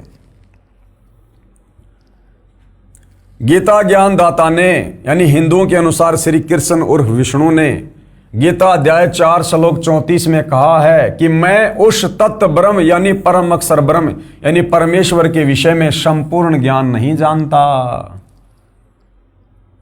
अपने आधे अधूरे ज्ञान को गीता ज्ञान दाता ने क्लियर कर दिया कि अर्जुन, मैं उस परम अक्षर ब्रह्म के विषय में कंप्लीट जानकारी नहीं रखता, मेरी नॉलेज वहां तक नहीं है। भाई कौन बताएगा? तत्वदर्शी संत बताएगा, उससे जाकर पूछ। अगर आप वास्तव में परमात्मा चाहते हैं और हिंदू समाज से हैं और अपने सदग्रंथों को गीता जी को सही मानते हैं तो भाई और बहनों फिर आपने इस सच्चाई को स्वीकार करना पड़ेगा, अन्यथा आपसे कर्महीन कर्म ठोक प्राणी धरती पर कोई और नहीं है फिर, जो आंखों देखकर भी सच्चाई को स्वीकार नहीं करेगा। गीता जी का ज्ञान देने वाला भगवान हिंदुओं के अनुसार श्री कृष्ण और विष्णु हाथ खड़े कर रहा है कि भैया मुझे भी इस कंप्लीट सृष्टि रचना का नहीं पता, ये दुनिया किसने बनाई किसने रची। हाँ, अगर तेरे को उसके बारे में जानकारी चाहिए और यदि तू उसको प्राप्त करना चाहता है तो किसी तत्वदर्शी संत की खोज कर उसकी शरण में जा। क्या कह रहा है? गीता ज्ञान दाता ने गीता अध्याय 4 श्लोक 34 में कहा है कि मैं उस तत्व ब्रह्म यानी परम अक्षर ब्रह्म यानी परमेश्वर कौन? कबीर देव के विषय में संपूर्ण ज्ञान नहीं जानता, यानी मैं उस परमात्मा के बारे में नहीं जानता। तो कौन जानता है? किसी तत्वदर्शी संतों के पास जाकर उस ज्ञान को समझ। अगर गीता ज्ञान दाता श्री कृष्ण उर्फ विष्णु के पास ये ज्ञान होता तो एक श्लोक और लिख देता कि अर्जुन ये है वो ज्ञान, ये है वो भगवान, ये है उसकी प्राप्ति, एक श्लोक और लिख देता। लेकिन यहां पर साफ साफ गीता का ज्ञान देने वाला आप हिंदू भाई बहनों के अनुसार श्री कृष्ण उर्फ विष्णु साफ साफ हाथ खड़े कर रहा है कि अर्जुन, उस परमेश्वर के विषय में मुझे भी पूरी जानकारी नहीं है, अगर उसके विषय में जानकारी चाहिए तो किसी तत्वदर्शी संत की शरण में जा। तो भाई और बहनों, आज पूरे विश्व के मानव समाज का परम सौभाग्य आज वह तत्वदर्शी संत धरती पर सतगुरु रामपाल जी है। तभी तो जनता की अदालत में और गीता जी को दिखाकर सब कुछ क्लियर कर रहे हैं। गीता ज्ञान दाता ने गीता अध्याय 4 श्लोक 34 में कहा है कि मैं उस तत्व ब्रह्म यानी परम अक्षर ब्रह्म यानी परमेश्वर के विषय में संपूर्ण ज्ञान नहीं जानता। किसी तत्वदर्शी संतों के पास जाकर उस ज्ञान को समझ, उनको दंडवत प्रणाम कर, उनकी सेवा कर, नम्रता पूर्वक प्रसन्न कर, तब वे तत्व ज्ञानी महात्मा तुझे तत्व ज्ञान का उपदेश देंगे। तब वो तत्वदर्शी संत तुझे उस तत्व ज्ञान का, उस परमात्मा के विषय में जानकारी देगा, उस परमात्मा की भक्ति देगा, जन्म और मरण को काटने वाली भक्ति देगा। तो आज सौभाग्य भाई और बहनों पृथ्वीवासियों का कि वह तत्वदर्शी संत धरती पर साक्षात प्रकट है। पेश है गीता अध्याय 4 श्लोक 34 की फोटोकॉपी। जो यहां लिखा हुआ है वो यहां पर आपको देखने को मिलेगा, क्योंकि मामला जनता की कोर्ट में है और जनता तो भैया बगैर प्रमाण देखे, क्योंकि कोर्ट में तो सबूतों के आधार पर बात होती है। तो यहां पर कबीर जी के वकील सतगुरु रामपाल जी ने जनता की अदालत में जनता के सामने हिंदू धर्म के शास्त्रों को दिखाकर श्री कृष्ण जी के तमाम वकील यानी धर्म गुरुओं के दांत खट्टे कर दिए। देखिए क्या लिखा है, तत्व विधि प्राणिपातेन परिप्रश्नेन सेवैया उपदेक्षन्तेनि ये ज्ञानम ज्ञानिन तत्वदर्शिन। और हिंदी में सामने बिल्कुल क्लियर अनुवाद कर रखा। ये अनुवाद सतगुरु रामपाल जी ने नहीं किया, ये अनुवाद सैकड़ों वर्ष पहले हिंदू धर्म के उन विद्वानों ने किया है जिनको हिंदू समाज विद्वान मानता था।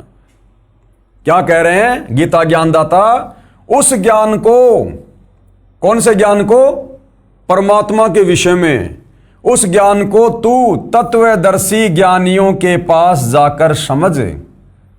अगर गीता ज्ञान देने वाले श्री कृष्ण के पास वो ज्ञान होता तो खुद ही ना बता देता, किसी और के पास जाकर समझने के लिए क्यों कह रहा है, क्योंकि उसे भी नहीं पता। उस ज्ञान को तू तत्वदर्शी ज्ञानियों के पास जाकर समझ। ध्यान से देख लो भाई और बहनों, बड़ा करके दिखाता हूं, कहीं आपको लगे भाई ऐसे दिखा रहे होंगे। ये देखिए, उस ज्ञान को तू तत्वदर्शी ज्ञानियों के पास जाकर समझ, उनको भली भांति दंडवत प्रणाम करने से और उनकी सेवा करने से और कपट छोड़कर सरलता पूर्वक प्रश्न करने से वे परमात्म तत्व को भली भांति जानने वाले यानी पूर्ण परमात्मा के विषय में जानने वाले ज्ञानी महात्मा यानी तत्वदर्शी संत तुझे उस तत्व ज्ञान का उपदेश करेंगे। यानी वो तत्वदर्शी संत तुझे बताएगा कि वास्तव में परमात्मा कौन है, कैसा है, कहाँ रहता है और कैसे मिलता है।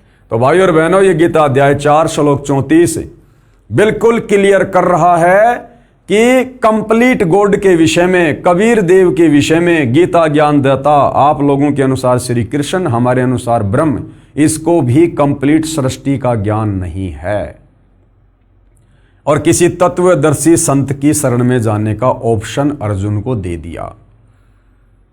तो भला आज हिंदू समाज गीता ज्ञानदाता श्री कृष्ण उर्फ विष्णु अर्थात ब्रह्म की भक्ति करके भला कैसे उस सर्वश्रेष्ठ परमात्मा को प्राप्त कर सकता है, कैसे जन्म और मरण से मुक्ति प्राप्त कर सकता है। तो तत्वदर्शी संत की शरण में जाना पड़ेगा, क्योंकि ये गीता जी निर्देशित कर रही है। यदि आप गीता जी को हिंदुओं का सर्वश्रेष्ठ ग्रंथ मानते हैं तो, अन्यथा यही लक 84 योनि में गधे कुत्ते सूअर बनकर अपना कर्म भोगना पड़ेगा। काल की भक्ति कर करके, ब्रह्मा विष्णु महेश की पूजा कर करके लक 84 योनियों में तरह तरह के शरीर धारण करके कष्ट भोगना पड़ेगा, नरक में भी जाना पड़ेगा और तपतशिला पर भी काल भून भून के खाएगा। आगे देखिएगा, तत्वदर्शी संत की पहचान भी बताई है। अध्याय 4 श्लोक 34 में जिस तत्वदर्शी संत की शरण में जाने की सलाह गीता ज्ञानदाता अर्जुन को दे रहा है, साथ में उस तत्वदर्शी संत की पहचान भी बता रहा है कि उस तत्वदर्शी संत की पहचान क्या होगी। तो जो पहचान गीता अध्याय 15 श्लोक 1 से 4 में बताई जा रही है, उस प्रकार से आज तक ये ज्ञान इस धरती पर सतयुग से लेकर वर्तमान समय तक सतगुरु रामपाल जी के अलावा किसी भी धर्म के धर्म गुरु ने नहीं दिया। यानी जिस संसार रूपी उल्टे लटके हुए पेड़ की व्याख्या सतगुरु रामपाल जी ने की है, आज तक किसी भी धर्म गुरु ने करके नहीं बताई। इससे स्वयं सिद्ध होता है कि गीता अध्याय 15 श्लोक 1 से 4 के अनुसार वो तत्वदर्शी संत वर्तमान में सतगुरु रामपाल जी हैं।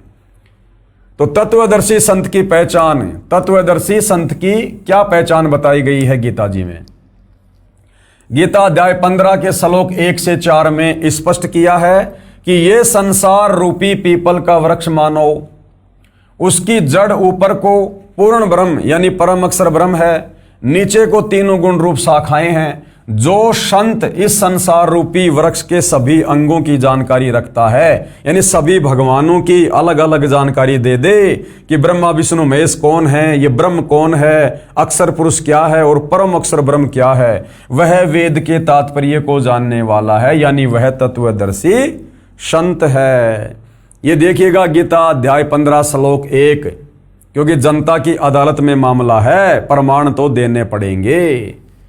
तो पेश है गीता अध्याय 15 श्लोक 1 की फोटोकॉपी। ऊर्ध्वर मूलम अधय शाखम अश्वत्थम प्राहु अव्यम छंदासी यस्य प्रणानी ये तम वेद च वेदवित। अब हमारे नादान धर्म गुरुओं ने इस अध्याय के इस श्लोक में अनुवाद करते समय अड़ंगा कर दिया। उसको भी सतगुरु रामपाल जी ने फिर शुद्ध करके समझाया है। तो गीता अध्याय 15 श्लोक नंबर 1, जिसमें तत्वदर्शी संत की पहचान के विषय में बताया गया है, उसके पश्चात श्री भगवान फिर बोले, हे अर्जुन, आदि पुरुष परमेश्वर मूल रूप वाले और ब्रह्म रूप मुख्य शाखा वाले, जिस संसार रूप पीपल के वृक्ष को अविनाशी कहते हैं, तथा वेद जिसके पत्ते कहे गए हैं, ये इन्होंने गलत अनुवाद कर दिया कि वेद जिसके पत्ते कहे गए हैं। ये यहां पर गलत अनुवाद है। ये सतगुरु रामपाल जी समझाएंगे कि वास्तव में संसार रूपी वृक्ष के जो पत्ते हैं वो कौन हैं, क्या है। जबकि हमारे गीता अनुवादकों ने तत्व ज्ञान के अभाव में क्या लिख दिया, तथा वेद जिसके पत्ते कहे गए हैं, उस संसार रूप वृक्ष को जो पुरुष मूल सहित तत्व से जानता है, वह वेद के तात्पर्य को जानने वाला है, अर्थात वो तत्वदर्शी संत है। अब देखिएगा गीता अध्याय 15 श्लोक 4 में कहा है कि तत्व ज्ञान की प्राप्ति के पश्चात, अर्थात उस तत्वदर्शी संत से नाम उपदेश लेकर तत्व ज्ञान प्राप्ति के बाद परमेश्वर के उस परम पद की खोज करनी चाहिए, यानी सतलोक जाने के लिए फिर भक्ति करके जी जान लगा देनी चाहिए। जहां जाने के पश्चात, कहां, सतलोक जाने के पश्चात साधक यानी भगत कभी लौटकर संसार में नहीं आता। कौन से संसार में? काल के किस ब्रह्मांड में। यह भी स्पष्ट है कि उसी की भक्ति करनी चाहिए। आगे देखिए, पेश है गीता अध्याय 15 श्लोक 4 की फोटोकॉपी। तत् पदम तत् परिमार्गी त्वं यस्मिन् गता न निर्वंतति भूये तम एवं च आद्यम पुरुषम परपदे। और क्या लिखा हुआ यहां पर गीता अध्याय 15 श्लोक 4 कि तत्वदर्शी संत की प्राप्ति के बाद उससे तत्व ज्ञान लेकर, नाम उपदेश लेकर, फिर उस परम अक्षर ब्रह्म कबीर देव की भक्ति करनी चाहिए। उसके पश्चात यानी तत्वदर्शी संत से ज्ञान लेने के बाद, उसके पश्चात उस परम पद रूप परमेश्वर को भली भांति खोजना चाहिए, जिसमें गए हुए पुरुष यानी उस सतलोक में गए हुए भगत फिर लौटकर संसार में नहीं आते, और जिस परमेश्वर से इस पुरातन संसार वृक्ष की प्रवृत्ति विस्तार को प्राप्त हुई है, यानी जिस परमेश्वर ने सारी सृष्टि को रचा है, उसी आदि पुरुष नारायण के मैं शरण हूं। गीता ज्ञानदाता भी कह रहा है कि अर्जुन, उसी परम पुरुष, उसी पुरुष आदि नारायण, उसी आदि पुरुष नारायण यानी उसी परम अक्षर ब्रह्म, उसी कबीर देव की मैं भी शरण में हूं, यानी मेरा भी इष्ट देव वही है। अब बताओ भाई और बहनों, क्या कमी रह गई? अरे गीता ज्ञान देने वाला आप लोगों के अनुसार श्री कृष्ण उर्फ विष्णु खुद गीता अध्याय 15 श्लोक 4 में कह रहा है कि अर्जुन, मैं तुझे तत्वदर्शी संत के माध्यम से जिस परमात्मा की शरण में जाने की सलाह दे रहा हूं, मेरा भी इष्ट देव वही है, मैं भी उसी की शरण में हूं। हालांकि इसको वास्तविक मंत्र नहीं पता, वास्तविक भक्ति नहीं पता, लेकिन सृष्टि रचना से आपको पता चलेगा कि ये काल वहीं से आया हुआ है। ये भी सतलोक का निवासी था, लेकिन इसने तप करके गलती की। तो ये कह रहा है कि मैं भी उसी आदि पुरुष नारायण की शरण में हूं। आदि पुरुष नारायण यानी सृष्टि का सबसे पहला भगवान कबीर देव। तो भाई तुम्हारा गीता ज्ञानदाता श्री कृष्ण उर्फ विष्णु अर्थात ब्रह्म, जब ये खुद उस आदि पुरुष नारायण कबीर देव परम अक्षर ब्रह्म की शरण में है, ये भी उसी को अपना इष्ट मानता है, जैसा इसको पता है उसकी भक्ति करता है, तो भला भाई और बहनों, फिर आप और हमारी मुक्ति इस गीता ज्ञान देने वाले भगवान की शरण में आने से, अर्थात श्री कृष्ण उर्फ रामचंद्र उर्फ ब्रह्मा विष्णु महेश की भक्ति करने से फिर आप और हमारी मुक्ति कैसे होगी? आप और हमारा जन्म मरण का रोग कैसे कटेगा, जब गीता ज्ञानदाता खुद जन्म और मरण में है? क्या कह रहा है? उसी आदि पुरुष नारायण के मैं शरण हूं, इस प्रकार दृढ़ निश्चय करके उस परमेश्वर का मनन और नित्य ध्यान आसन करना चाहिए। यानी उसी भगवान का ध्यान कर, उसी की पूजा कर, अपने से अन्य भगवान के विषय में कह रहा है। तो हिंदू समाज के भाई बहनों ने विचार करना चाहिए। आज तक आप लोगों ने केवल गीता का नाम सुना होगा, या कोई लेकर आ गया होगा तो सीधा सीधा उसका पाठ कर लिया होगा। ये इस प्रकार पाठ करने से समझ में नहीं आती। अगर ऐसे समझ में आ जाती तो गीता अध्याय 4 श्लोक 34 में गीता ज्ञान देने वाला हिंदू समाज का भगवान श्री कृष्ण और विष्णु तत्वदर्शी संत की शरण में जाकर गीता पढ़ने की सलाह नहीं देता। आगे देखिए, गीता अध्याय 15 के ही श्लोक 16 और 17 में 3 पुरुष यानी प्रभु बताए हैं, भगवान बताए हैं।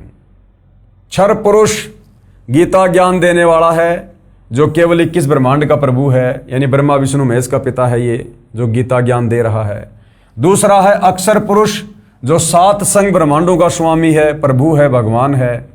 तथा तीसरा है परम अक्षर ब्रह्म, यानी परमेश्वर सब का मालिक है, जो उपरोक्त क्षर पुरुष तथा अक्षर पुरुष से अन्य है। वह वास्तव में अविनाशी है, वही पुरुषोत्तम है, वही परमात्मा कहा जाता है। यानी पवित्र गीता जी में भक्ति और भगवान को समझने के लिए बिल्कुल निर्णायक ज्ञान दिया हुआ है, लेकिन हमारे नादान धर्म गुरु तत्व ज्ञान के अभाव में इस ज्ञान को समझ नहीं पाए और इसका अड़ंगा करके भगत समाज में पेश कर दिया और हमें भक्ति और भगवान से सदियों से दूर रखा। पेश है गीता अध्याय 15 श्लोक 16-17 की फोटोकॉपी, देखिएगा। गीता अध्याय 15 श्लोक 16 में 2 भगवान बताए गए हैं, 2 भगवान, ध्यान से देखिए। गीता अध्याय 15 श्लोक 16 की फोटोकॉपी। 2 यानी 2 इमो पुरुषों यानी भगवान है, लोके इस लोक में 2 भगवान हैं। 2 इमो पुरुषों लोके, कौन से? एक है क्षर यानी क्षर पुरुष, च यानी और, दूसरा अक्षर यानी अक्षर पुरुष। क्षर पुरुष और अक्षर पुरुष। एवं च क्षर सर्वाणी भूतानी कूटस्थ अक्षर उच्चते, और इन दोनों के लोकों में रहने वाले जितने भी प्राणी हैं वो भी जन्म मरण में हैं, वो भी अविनाशी नहीं हैं। ये देखिएगा गीता अध्याय 15 श्लोक 16 की फोटोकॉपी, जिसमें 2 भगवान बताए गए हैं।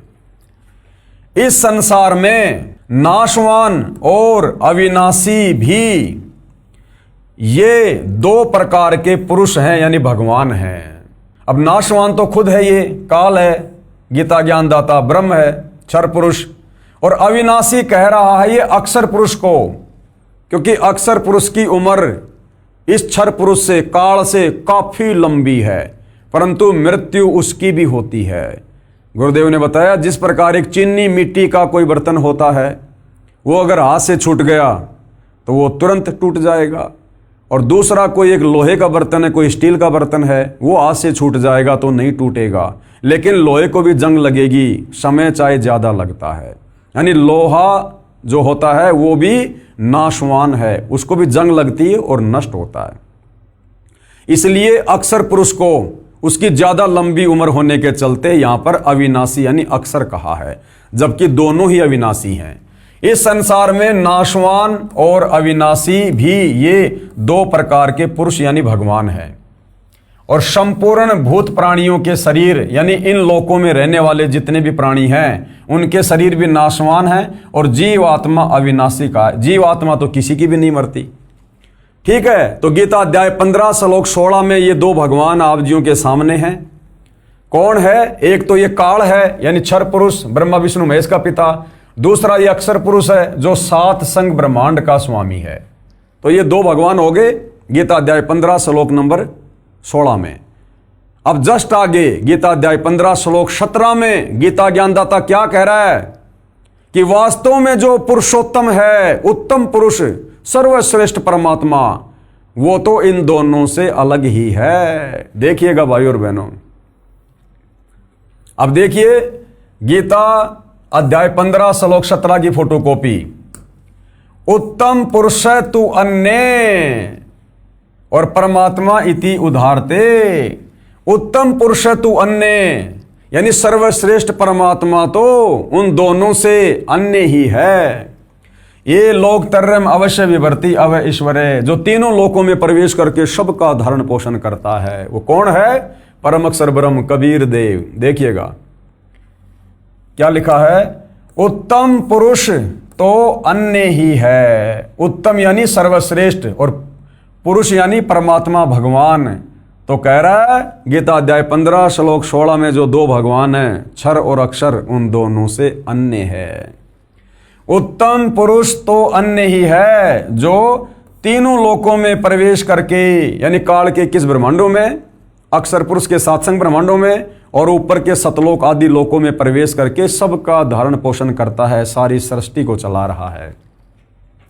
उत्तम पुरुष तो अन्य ही है जो तीनों लोकों में प्रवेश करके सबका धारण पोषण करता है। एवं अविनाशी परमेश्वर और परमात्मा इस प्रकार कहा गया है।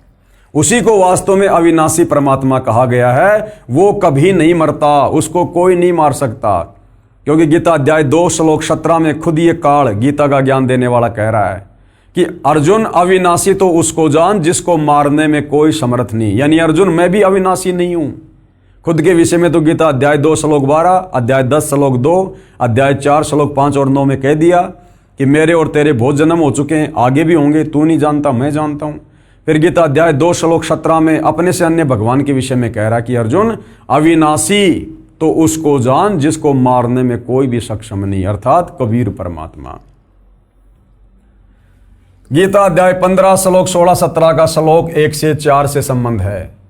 गीता अध्याय 15 श्लोक 1 से 4 में कहा कि ये संसार पीपल के वृक्ष के समान जानो, जिसकी जड़ यानी मूल ऊपर को मानो जो परम अक्षर ब्रह्म है, तथा नीचे को तीनों गुण रजगुण ब्रह्मा, सतगुण विष्णु, तमगुण शिव जानो। इस प्रकार इस संसार रूप वृक्ष के पत्ते आदि तना व मोटी डार विभाग हैं। जो इस संसार रूप वृक्ष के सब अंगों मूल, तना, डार, शाखा तथा पत्ते को जानता है वो तत्वदर्शी संत है।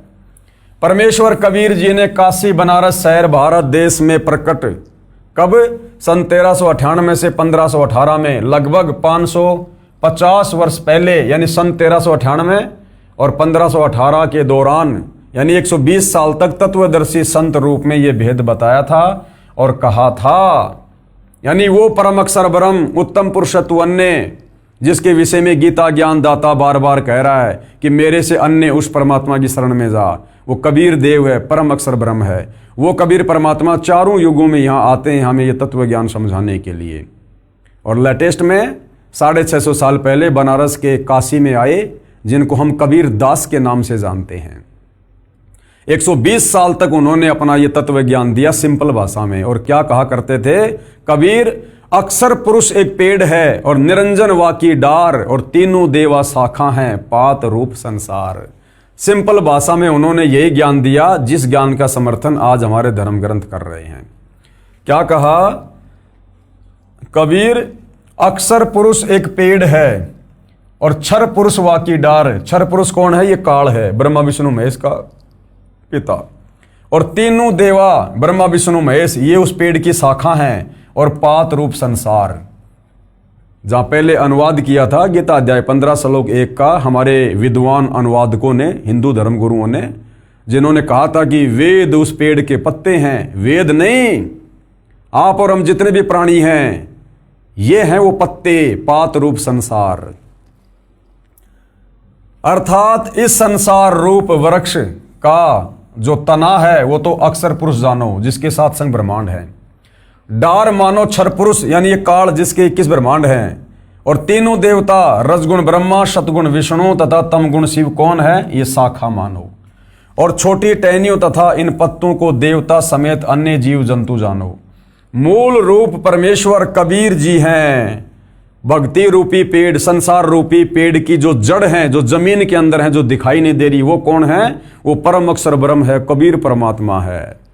मूल रूप यानी जड़ रूप कौन है? परमेश्वर कबीर जी हैं, जो आगे परमाणु से सिद्ध हो जाएगा। गीता अध्याय 15 श्लोक 16 में कहा है कि क्षर पुरुष यानी काल तथा अक्षर पुरुष दोनों तथा इनके लोकों के सब प्राणी नाशवान हैं, आत्मा सबकी अमर है। फिर गीता अध्याय 15 श्लोक 17 में उस उत्तम परमेश्वर के विषय में क्या कहा कि उत्तम पुरुष यानी पुरुषोत्तम तो उपरोक्त क्षर पुरुष यानी काल तथा अक्षर पुरुष से अन्य ही है, जो परमात्मा कहा जाता है, जो तीनों लोकों में यानी क्षर पुरुष इस काल के लोक में और अक्षर पुरुष के लोक तथा अन्य परम अक्षर ब्रह्म के लोक यानी ऊपर के सतलोक, अलख लोक, अगम लोक, इन लोकों में प्रवेश करके सबका धारण पोषण करता है। जिस प्रकार पेड़ की जड़ से पेड़ के उस तने को, डारी को, शाखाओं को, टहनियों को, सबको खुराक मिलती है, उसी प्रकार वो परम अक्षर ब्रह्म जो सतलोक में रहता है, वो सारी सृष्टि का धारण पोषण करता है। वास्तव में अविनाशी परमेश्वर यानी परम अक्षर ब्रह्म है, क्योंकि वृक्ष का पोषण मूल यानी जड़ से होता है। उपरोक्त परमाणु से स्पष्ट हुआ कि श्री विष्णु उर्फ श्री कृष्ण से अन्य परमेश्वर है, यानी गीता ज्ञान दाता से अन्य सर्वश्रेष्ठ परमात्मा है, परम अक्षर ब्रह्म, जो वास्तव में अविनाशी है, यानी उसको मारने में कोई सक्षम नहीं है, और सबका धारण पोषण करता है, सबका उत्पत्ति करता है। सतलोक में सबकी उत्पत्ति उसी कबीर परमात्मा से हुई। वही उत्तम पुरुष यानी पुरुषोत्तम यानी सभी भगवानों में सर्वश्रेष्ठ है, अविनाशी परमेश्वर है, परम शांतिदायक है, क्योंकि सतलोक में फिर कभी जन्म मरण नहीं होता, लड़ाई झगड़ा नहीं होता। वहां पर जन्म मरण से छूटने के लिए गीता ज्ञान देने वाले ने अर्जुन के माध्यम से भगत समाज को उसी अपने से अन्य कबीर परमेश्वर की शरण में जाने के लिए कहा है। तो भाइयों और बहनों, पूरी तरह से इस पवित्र पुस्तक कबीर बड़ा या कृष्ण से जनता की अदालत में, जनता के सामने कबीर परमेश्वर जी के वकील सतगुरु रामपाल जी ने हिंदू धर्म के धर्मशास्त्रों को दिखाकर, विशेषकर पवित्र गीता जी को दिखाकर ये क्लियर कर दिया है कि गीता ज्ञान दाता आप लोगों के अनुसार श्री कृष्ण उर्फ विष्णु के पास में कंप्लीट सृष्टि का ज्ञान नहीं है, कंप्लीट आध्यात्मिक ज्ञान नहीं है। श्री कृष्ण उर्फ विष्णु ये खुद जन्म और मरण में है। श्री कृष्ण उर्फ विष्णु इनके पास में मोक्ष मंत्र नहीं है। इनकी भक्ति करने से जीव आत्मा परम शांति को प्राप्त नहीं हो सकती। 184 योनियों में गधा कुत्ता सुअर बनने से नहीं बच सकती, नरक में जाने से नहीं बच सकती, मरण और बुढ़ापे के कष्ट से नहीं बच सकती।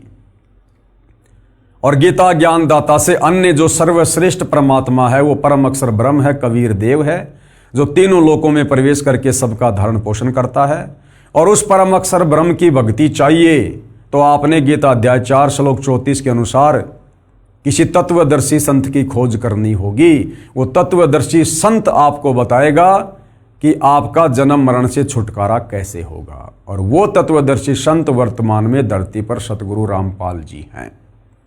तो जनता की अदालत में कबीर जी के वकील सतगुरु रामपाल जी ने, जो स्वयं ही अपने वकील बनकर खड़े होते हैं, इन्होंने बिल्कुल श्री कृष्ण जी के वकीलों के दांत खट्टे कर दिए।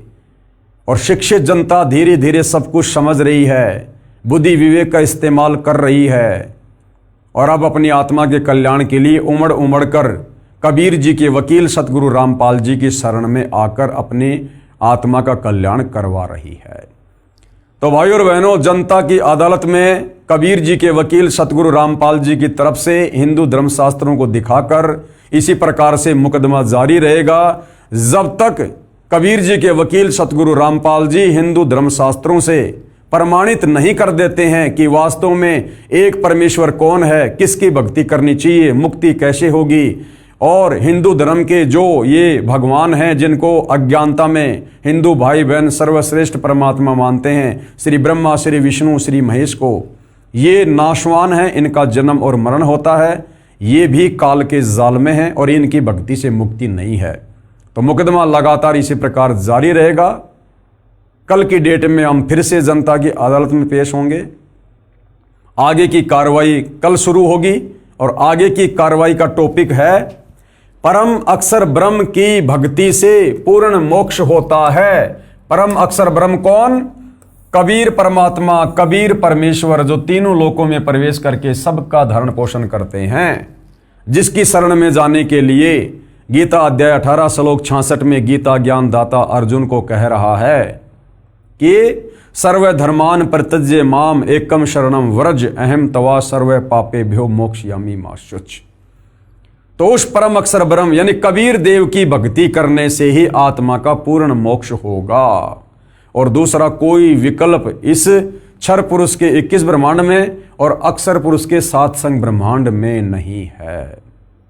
और उस परम अक्षर ब्रह्म की भक्ति बताने वाला वो परम अक्षर ब्रह्म स्वयं ही आज धरती पर सतगुरु रामपाल जी के रूप में प्रकट हैं। तो आगे की कार्रवाई के लिए हम कल फिर लाइव जुड़ेंगे। तब तक परम पूज्य गुरुदेव सतगुरु रामपाल जी आप और हम सबको आज्ञा दें, आशीर्वाद दें, सद्बुद्धि दें, हमारा मार्गदर्शन करें। बंदी छोड़ सतगुरु रामपाल जी परमेश्वर जी की जय हो।